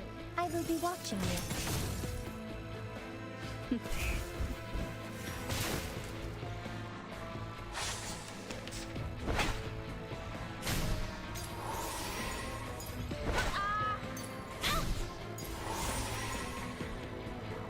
Easy lah. Jugulik check. 好先子 check. Good timing. A simple arcane click. Crickets and fireworks. 연삼삼 학마마 자다 시맹시영 전화이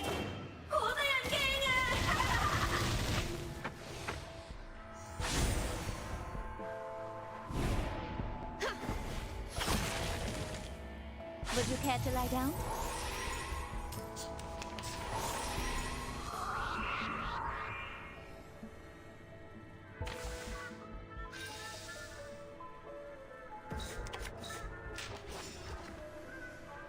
Come play with us. Good timing. Now presenting Vinglasmere. No need to This look should back. end it. Penetrate. See your tools. This took longer than I expected. I see that if I can finish. Probably not. Probably, yeah. I couldn't beat this in 8 rounds with this one particular team. Yeah, I might have to try it again with another one. Wait, cannot do it again? What? Damn it. Yeah, Plan Team is still not as strong as I wish they were. But I knew that, so I don't know. Cannot be surprised, I guess. You can try impromptu. I'm gonna use impromptu here. I could try Nala on that one.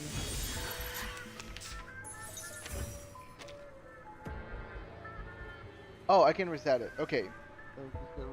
Left corner. I'll do it once I'm done with this one. What I'm good at, saxophones and... Do you have any requests? Stars.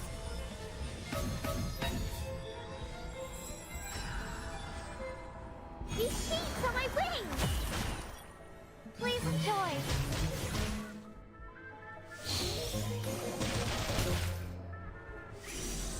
Yes, Blast, this is Lucid Cave. How are you doing? Long time no see.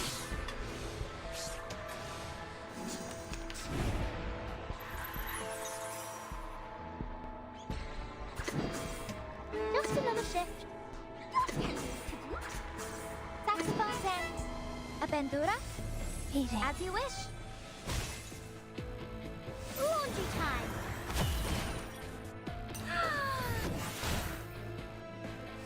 Beating. Listen to the melodies of wind and waves. Congratulations, dude.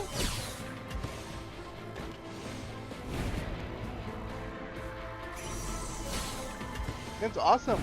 Glad to hear. What you're graduating at, if you don't mind me asking.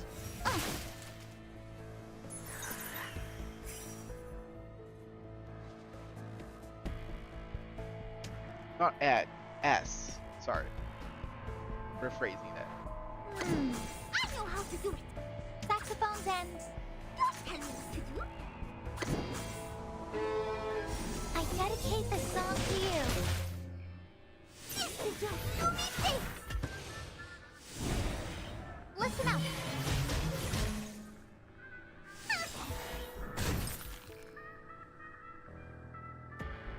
Goodbye.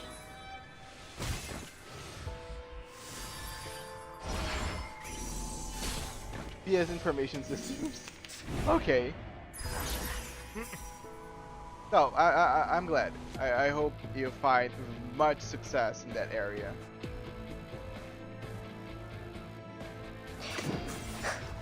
What I'm good at.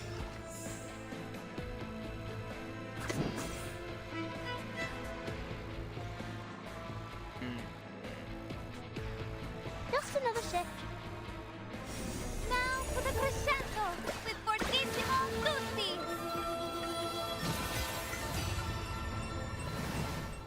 It's out with you.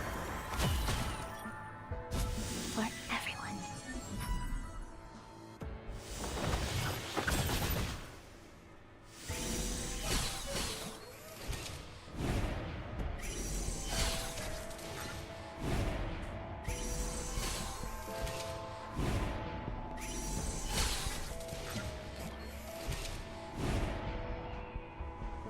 I really like these robots. They eerily remind me of the Daleks from Doctor Who. That's why I probably like them so much. Yes, I got this. I can do it.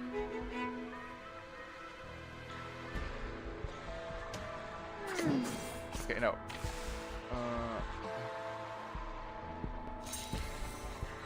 Okay. Yes, I got this. Saxophones and... Do you have any requests? What I'm good at. This stage is quite annoying with their minions. Phew, I'm back as 20 Unilocks. Congratulations, Greg. Yeah, we're all proud of you. With your future, with your fortune. Stars. With your treasury of Unilocks. Please enjoy. My next performance, bubbles bursting. Laundry time.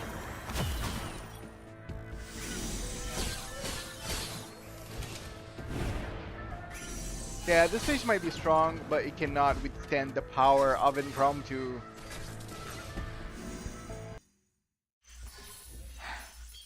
Yes. Well, I wish that was doable.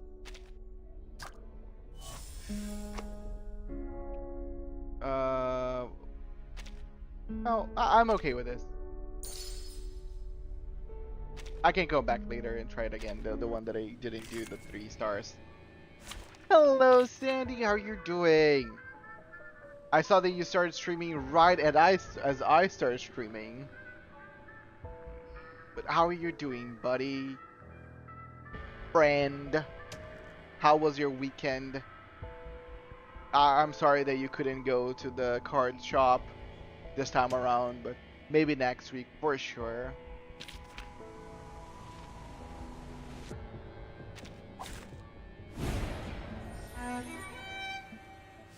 Also, there is one TCG card game that I finally was able to find again, and I'll send it to you. Because I want you to see it. I find it gorgeous.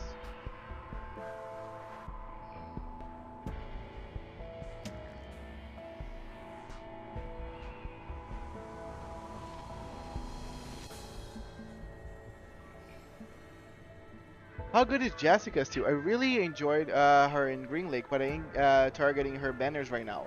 Jessica for sure is probably one of the best ones in my playing team in terms of damage. I'm well. Weekend was alright. Hope you're well. Yes, I'm good. I'm all good. Oh, my battery's running low and had to leave stream. Okay, no problem, Draggy. Thank you so much for coming. I always appreciate. Yeah, bye bye.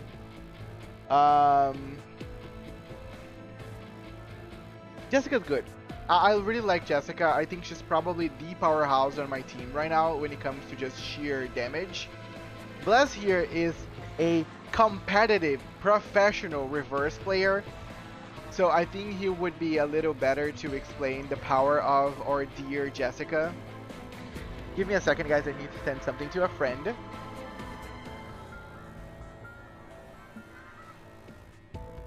But yes, Bless, how would you rank Jessica with your deep knowledge of reverse, tier list, and characters and meta? Because Jessica, I don't know if you know, Dan, but she's gonna get an Euphoria on 2.8, and she probably will be full-on poison meta. The poison meta is gonna be... No, the current one. The current one with just... Yeah, right now. Not the one with poison. Now the one with the second Euphoria. I know the one with the second Euphoria is gonna be pretty good. But as she stands right now...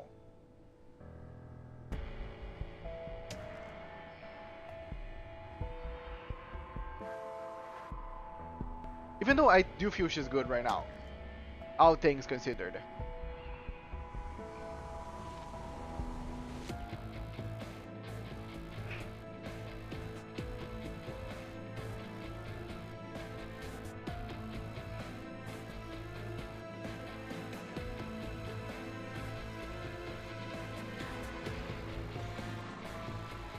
What? That's harsh.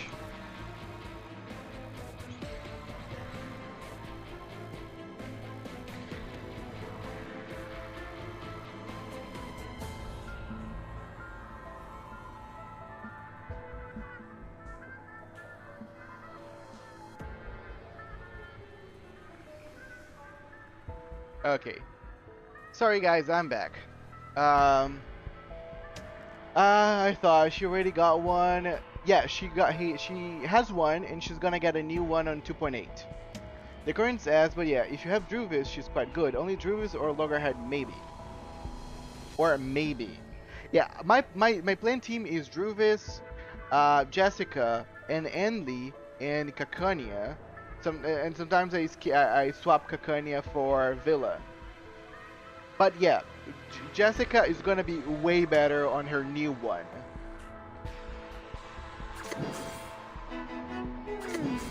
What I'm good at. Stars.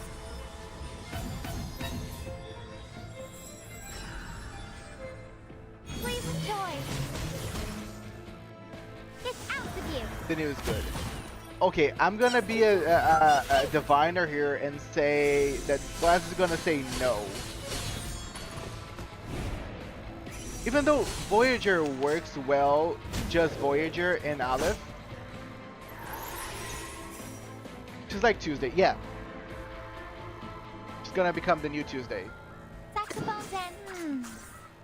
Do you have any requests?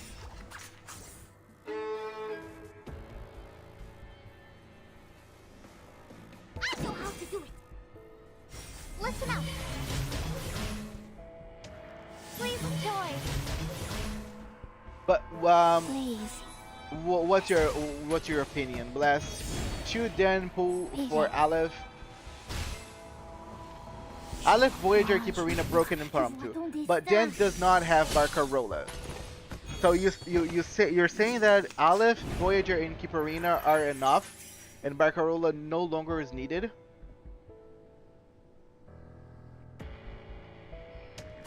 Just another shift. Are you saying that my girl Barcarola is useless now? As you wish. Maybe Regulus. But technically Regulus does feed the same role as Voyager on the team. For everyone. I dedicate this song to you.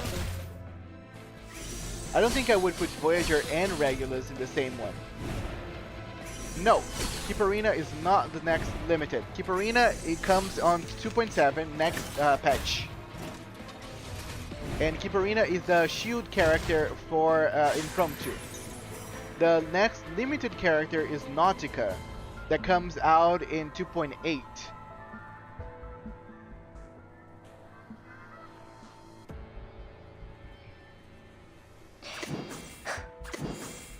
What I'm good at.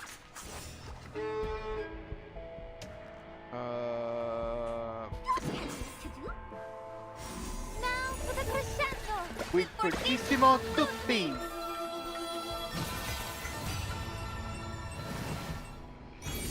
Stars. Yeah, Barcarola is there. I keep telling people that Barcarola will eventually, like, is the next one to be removed from the Impromptu team, which is very sad because she is the precursor of Impromptu. Thank you so much, Ellie, for gifting Blast with a tier 1 subscription. I really appreciate it. 9 subs. Ellie, give 9 subs so far. There's no words for me to describe this level of support. It's just amazing for me to see.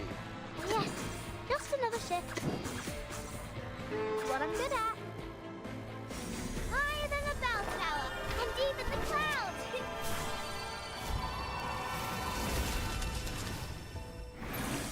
Laundry time.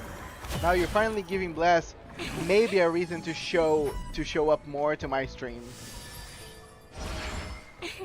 I don't mind. I was considering Euphoria Matilda anyway because my Voyager is already there. I love to play with Impromptu just because I can play with Matilda.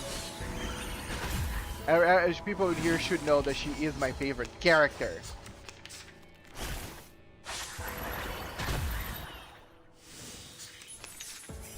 Damn, this is taking way longer than I expected.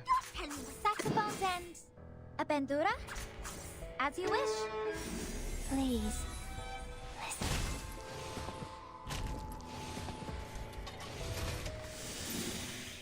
For everyone. Can I kill this last one? Right now, don't think so. No, most likely not. Do you have any requests?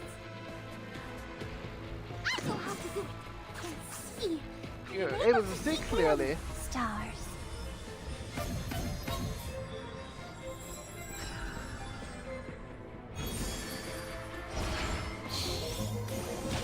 Thanks for the seal. Your fate is doomed.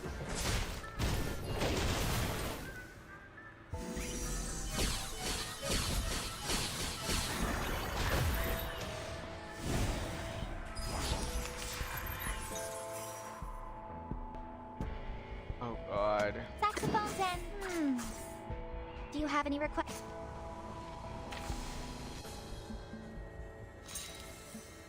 Just another shift. Okay. Saxophones and... a bed. Do you have any requests?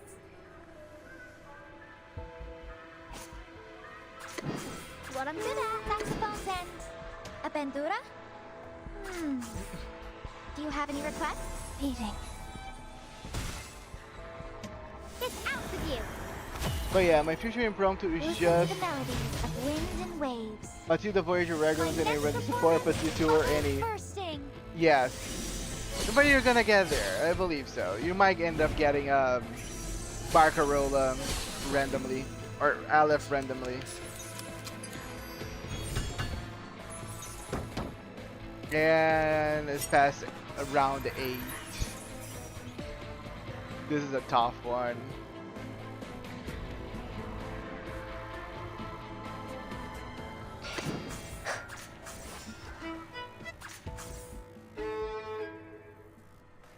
Just another shift. Do you have any requests? I will skip Aleph. Yeah. Yeah, I know that. You probably pulled for Recoleta already, right? For everyone. Please.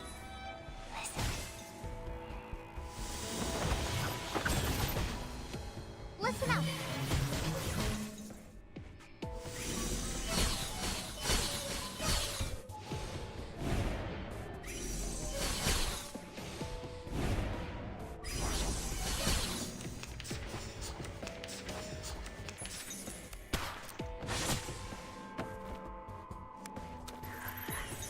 Okay, this is dangerous territory that I'm living in right now. Saxophones and... I know how to do it. You tell me what to do. The best, the greatest. The best? The greatest? The melodies of winds and I don't think that waves. the best and the greatest is gonna make too much anything here right now, but... Je vois ton destin.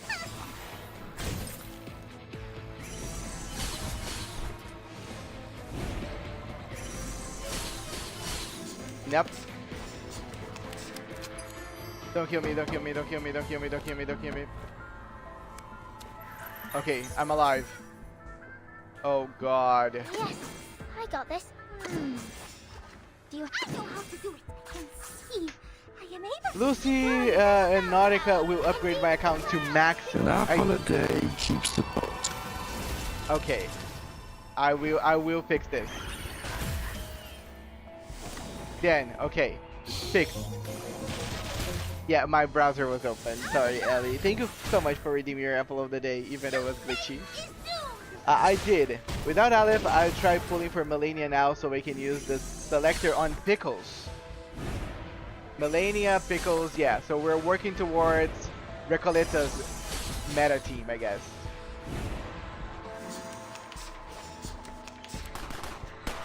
A taunt DPS. Damn it!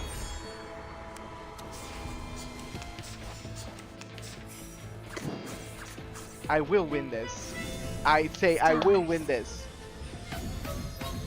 Oh no, this is not broken. It's just because sometimes when if I leave my browser open, it gets all scuffed. For everyone. A taunt DPS. That's neat.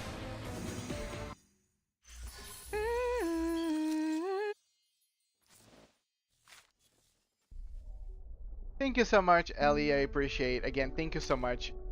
Thank you so much for the for the gifted sub. You know, it does mean a lot to me. Ugh. And Nala it is. Lilia, you're gonna have to pull all it for me. Show me what you got. Right.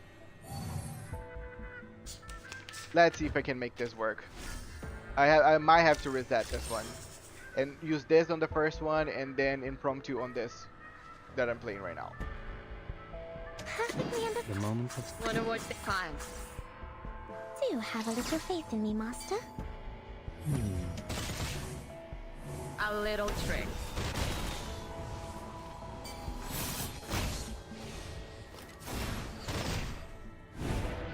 Don't blink.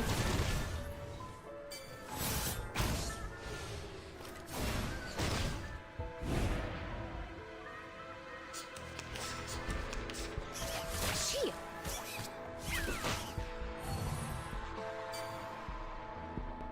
Ready? Aim. the moment of Wanna watch the aerial stunts? I never. 99, thank you so much, Most of the time Ellie. anyway. Have a good one. Don't blink.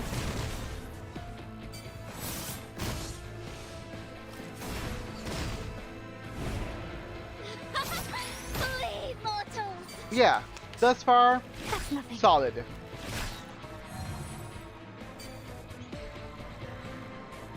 Okay, I'm gonna reset this. I've got some trouble brewing. the moment of silence. Fine. Perfectly understood. Ha! My crucible really has a mind of its Benefit own. from reading. Oh.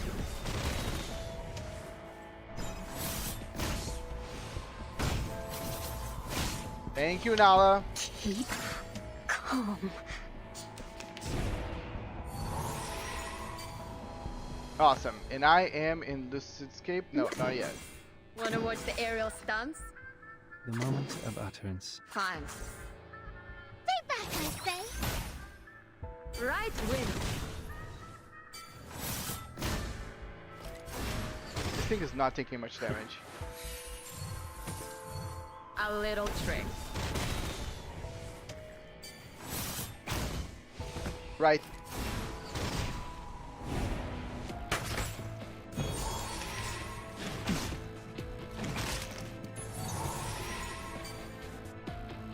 Why does this thing not taking anything? Because it's all less.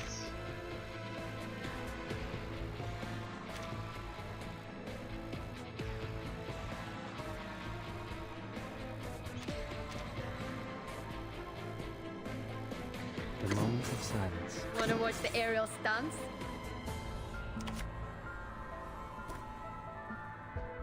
Time for touch. Shall I, Master? Yes, ultimate time. A little trick.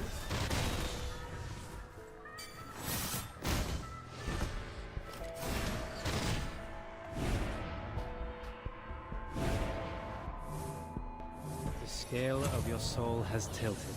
The balance needs to be restored.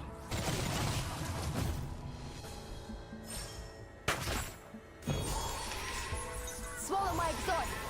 Come on, Lilia. Okay, not too bad, not too bad. Sweet dreams.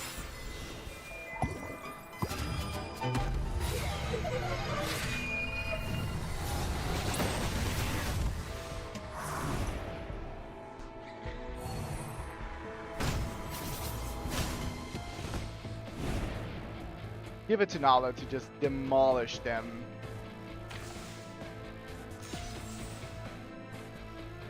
The moment of utterance. Fine. Wanna watch the aerial stunts? Please, allow me. Benefit from reading. Wait, I'm not gonna get the Right third wing. one. This took too long. Sadly. A little trick.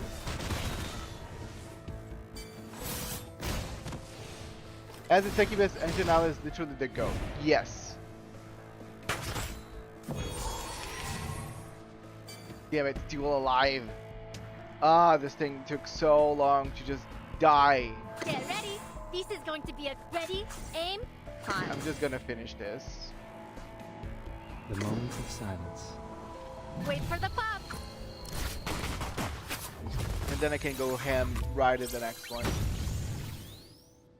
Fresh from the crucible. A little trick.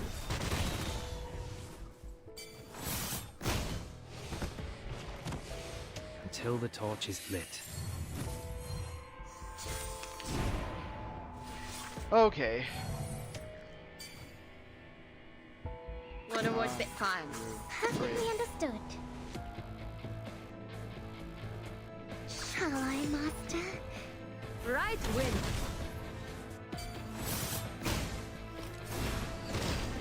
A little trick. Yeah, this I needed more DPS for sure.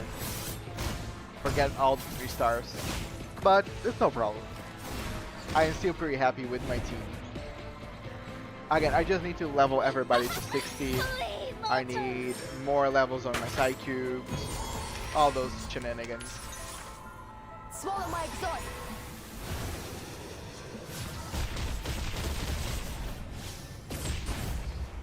Sweet dreams.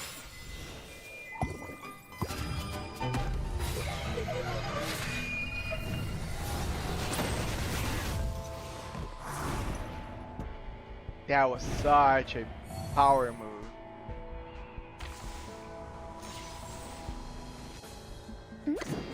Wanna watch the aerials? Perfectly understood. Time. Oh, come on. The moment of utter. Wanna watch the time? Thank you. Keep calm. Learn from silence. Oh.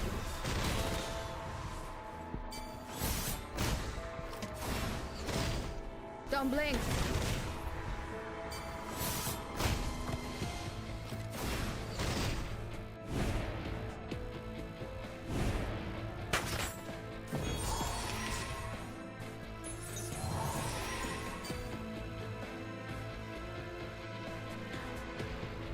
The moment of silence. Perfectly understood.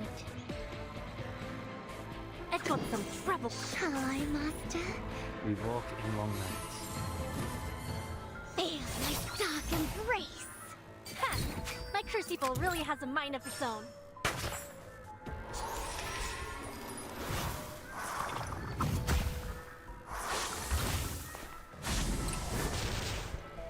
Swallow my exhaust.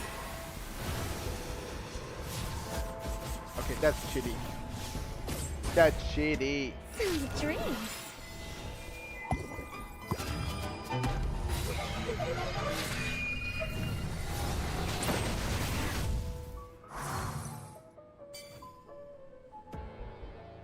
Get ready. Okay.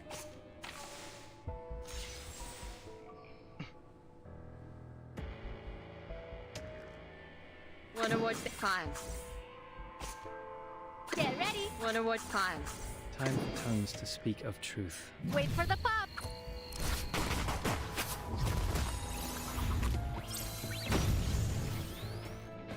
Right win.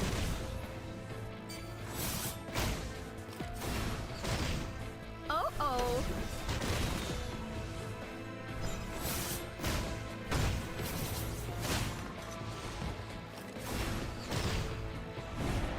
Guys, Olive, I want to get Keep Arena on at the next Scale patch. of your soul has tilted. And I want to get Balance Nautica needs to be restored. on the 2.8.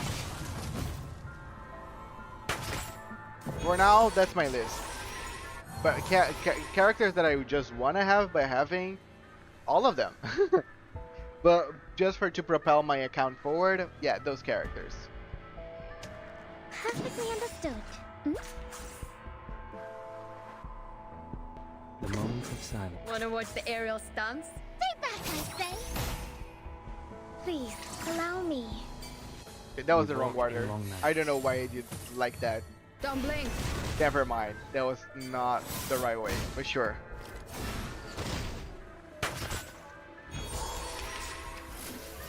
Oh, cope. That was a lot of heavy damage. But this is manageable. This is manageable. best thing that I can do is get more Lydia's attacks. The moment Fine. Wanna watch the air? Shall I, Master? Understandable. Benefit from In Windows reading. 2, I decided not to pull for Hisabat, Right, but I will pull for Lucy rerun since I'm all set in making the Dynamo. Nice. You can get on the selector. Oh, yeah, you can get Ezra on the selector if I'm not mistaken. Yes. That took way longer than I That's what it's all expected about. Life or death or battle wanted. and victory. Nala's really carrying this.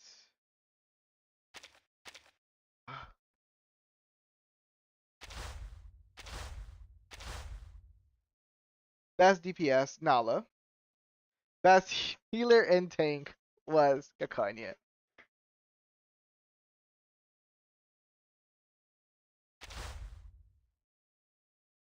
So yeah, really shows that I'm okay for the first two, but when it started to go for the third and fourth, I am lagging a little bit behind. But again, my count's not maxed up.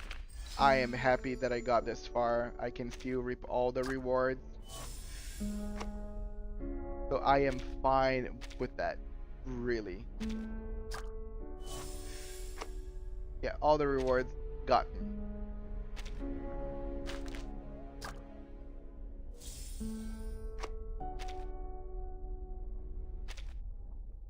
Ooh. Wow.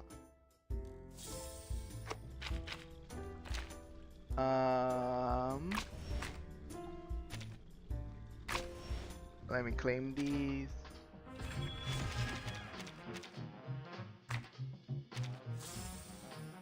Ooh, I spent a lot of time on Lucid stage. It was hard to finish the stages in the giving rounds. 100%. The 8 ones, the ones to finish in 8 rounds, especially for those last ones, for me was, as you could clearly see, really tough.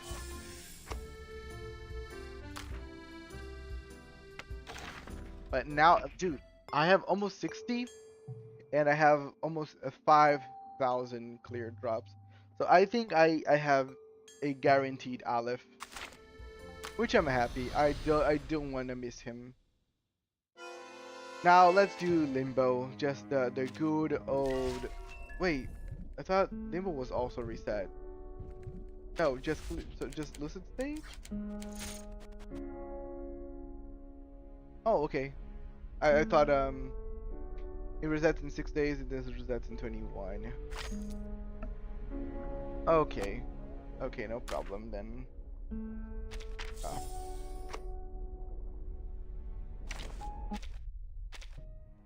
Reverie.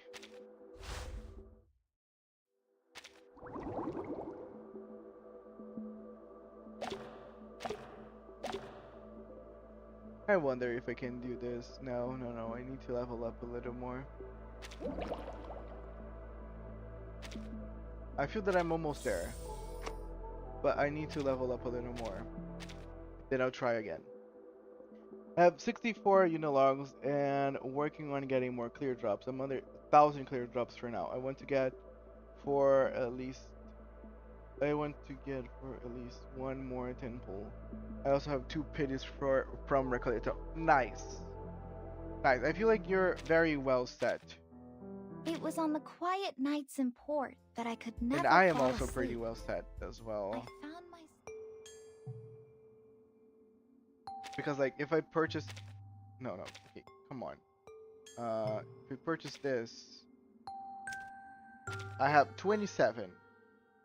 I have 27 unilogs with the amount of clear drops I have. So I have 2 temples extra on top of the ones that I already have. So we're talking about I probably will get I probably can round up 100 pulls by the time of Aleph that Aleph comes. It will depend on if I get Aleph the first time instead of another 6-star. Yeah, I really hope I can get Aleph as soon as possible, so I can still have a lot of extra resource for Keep Arena. And then a lot of resource extra for Nautica. I want to make sure I have enough for Nautica. That's my goal. Nautica needs to be, I need to be safe with the amount of resources I have whenever she comes. It was on the quiet nights in port that I could never fall But yeah, asleep. I think that's it for now. It's found already myself anticipating 10, the vibrato of 10:47. the ship's whistles. We have like and the what, deep 10 more legato minutes of before its my horn. time usually goes. I wanted to be lulled to sleep So by the I think rumbling I am bass just of gonna its call it engines here for and the today. rocking meter of the open sea. I mean, Kiparina, Nautica, and Lucy, it will be No, kind of hard to I pull have off, no such but I have trouble faith. sleeping here. Well, I don't know if I can pull off Lucy. Lucy is still like a fever dream. If I can make it to Lucy, because the thing is, my plan is getting, because so I'm gonna get one healer with my selector, which is probably gonna be Ezra. I'm gonna get, and if Ezra is not available in the selector for some reason, I'm gonna get Madpock or Semmelweis. I think I might get Semmelweis actually. Scusi. I I didn't mean to will get interrupt you. Kiparina The best and musical Nautica, compositions and I will always try include to pull silence for and rest, after Ezra all. whenever his Euphoria comes. On the ripples on the water. Because whenever Ezra is on this one, it's gonna be my prime time for pull for him. But yeah, guys, thank you so much for the stream today. As always, it's been a pleasure. I want to raid someone. Kinzai Aira raided me last time. I am pretty thankful for their support. I've been lurking on their stream ever since. And I want to kind of give back that support. They are praising Forza Horizon, but they're still like, I still want to give them like the love in the time of the day, even though they're playing something very out there and I probably is not very much on your guys' lanes. I want to like support them back. So yes, but thank you so much for everyone that came and had a good time with me. And yes, by the way, shout out to Sandy. Sandy is streaming right now. Sandy, my great friend. Any support and shout out for my close friends are always like free of charge. So yeah, guys, go check Sandy. Sandy's playing Magic the Gathering right at this moment. Sandy is brewing decks for their pod in the box. If you guys enjoy some card games, please look forward to that. But now I'm gonna be raiding Kinzai and bouncing, guys. Thank you so much for your support. My name is Archer, playing some Reverse 1999. Tomorrow we have Heaven Burns Red. I see you all the next one. Archer is out.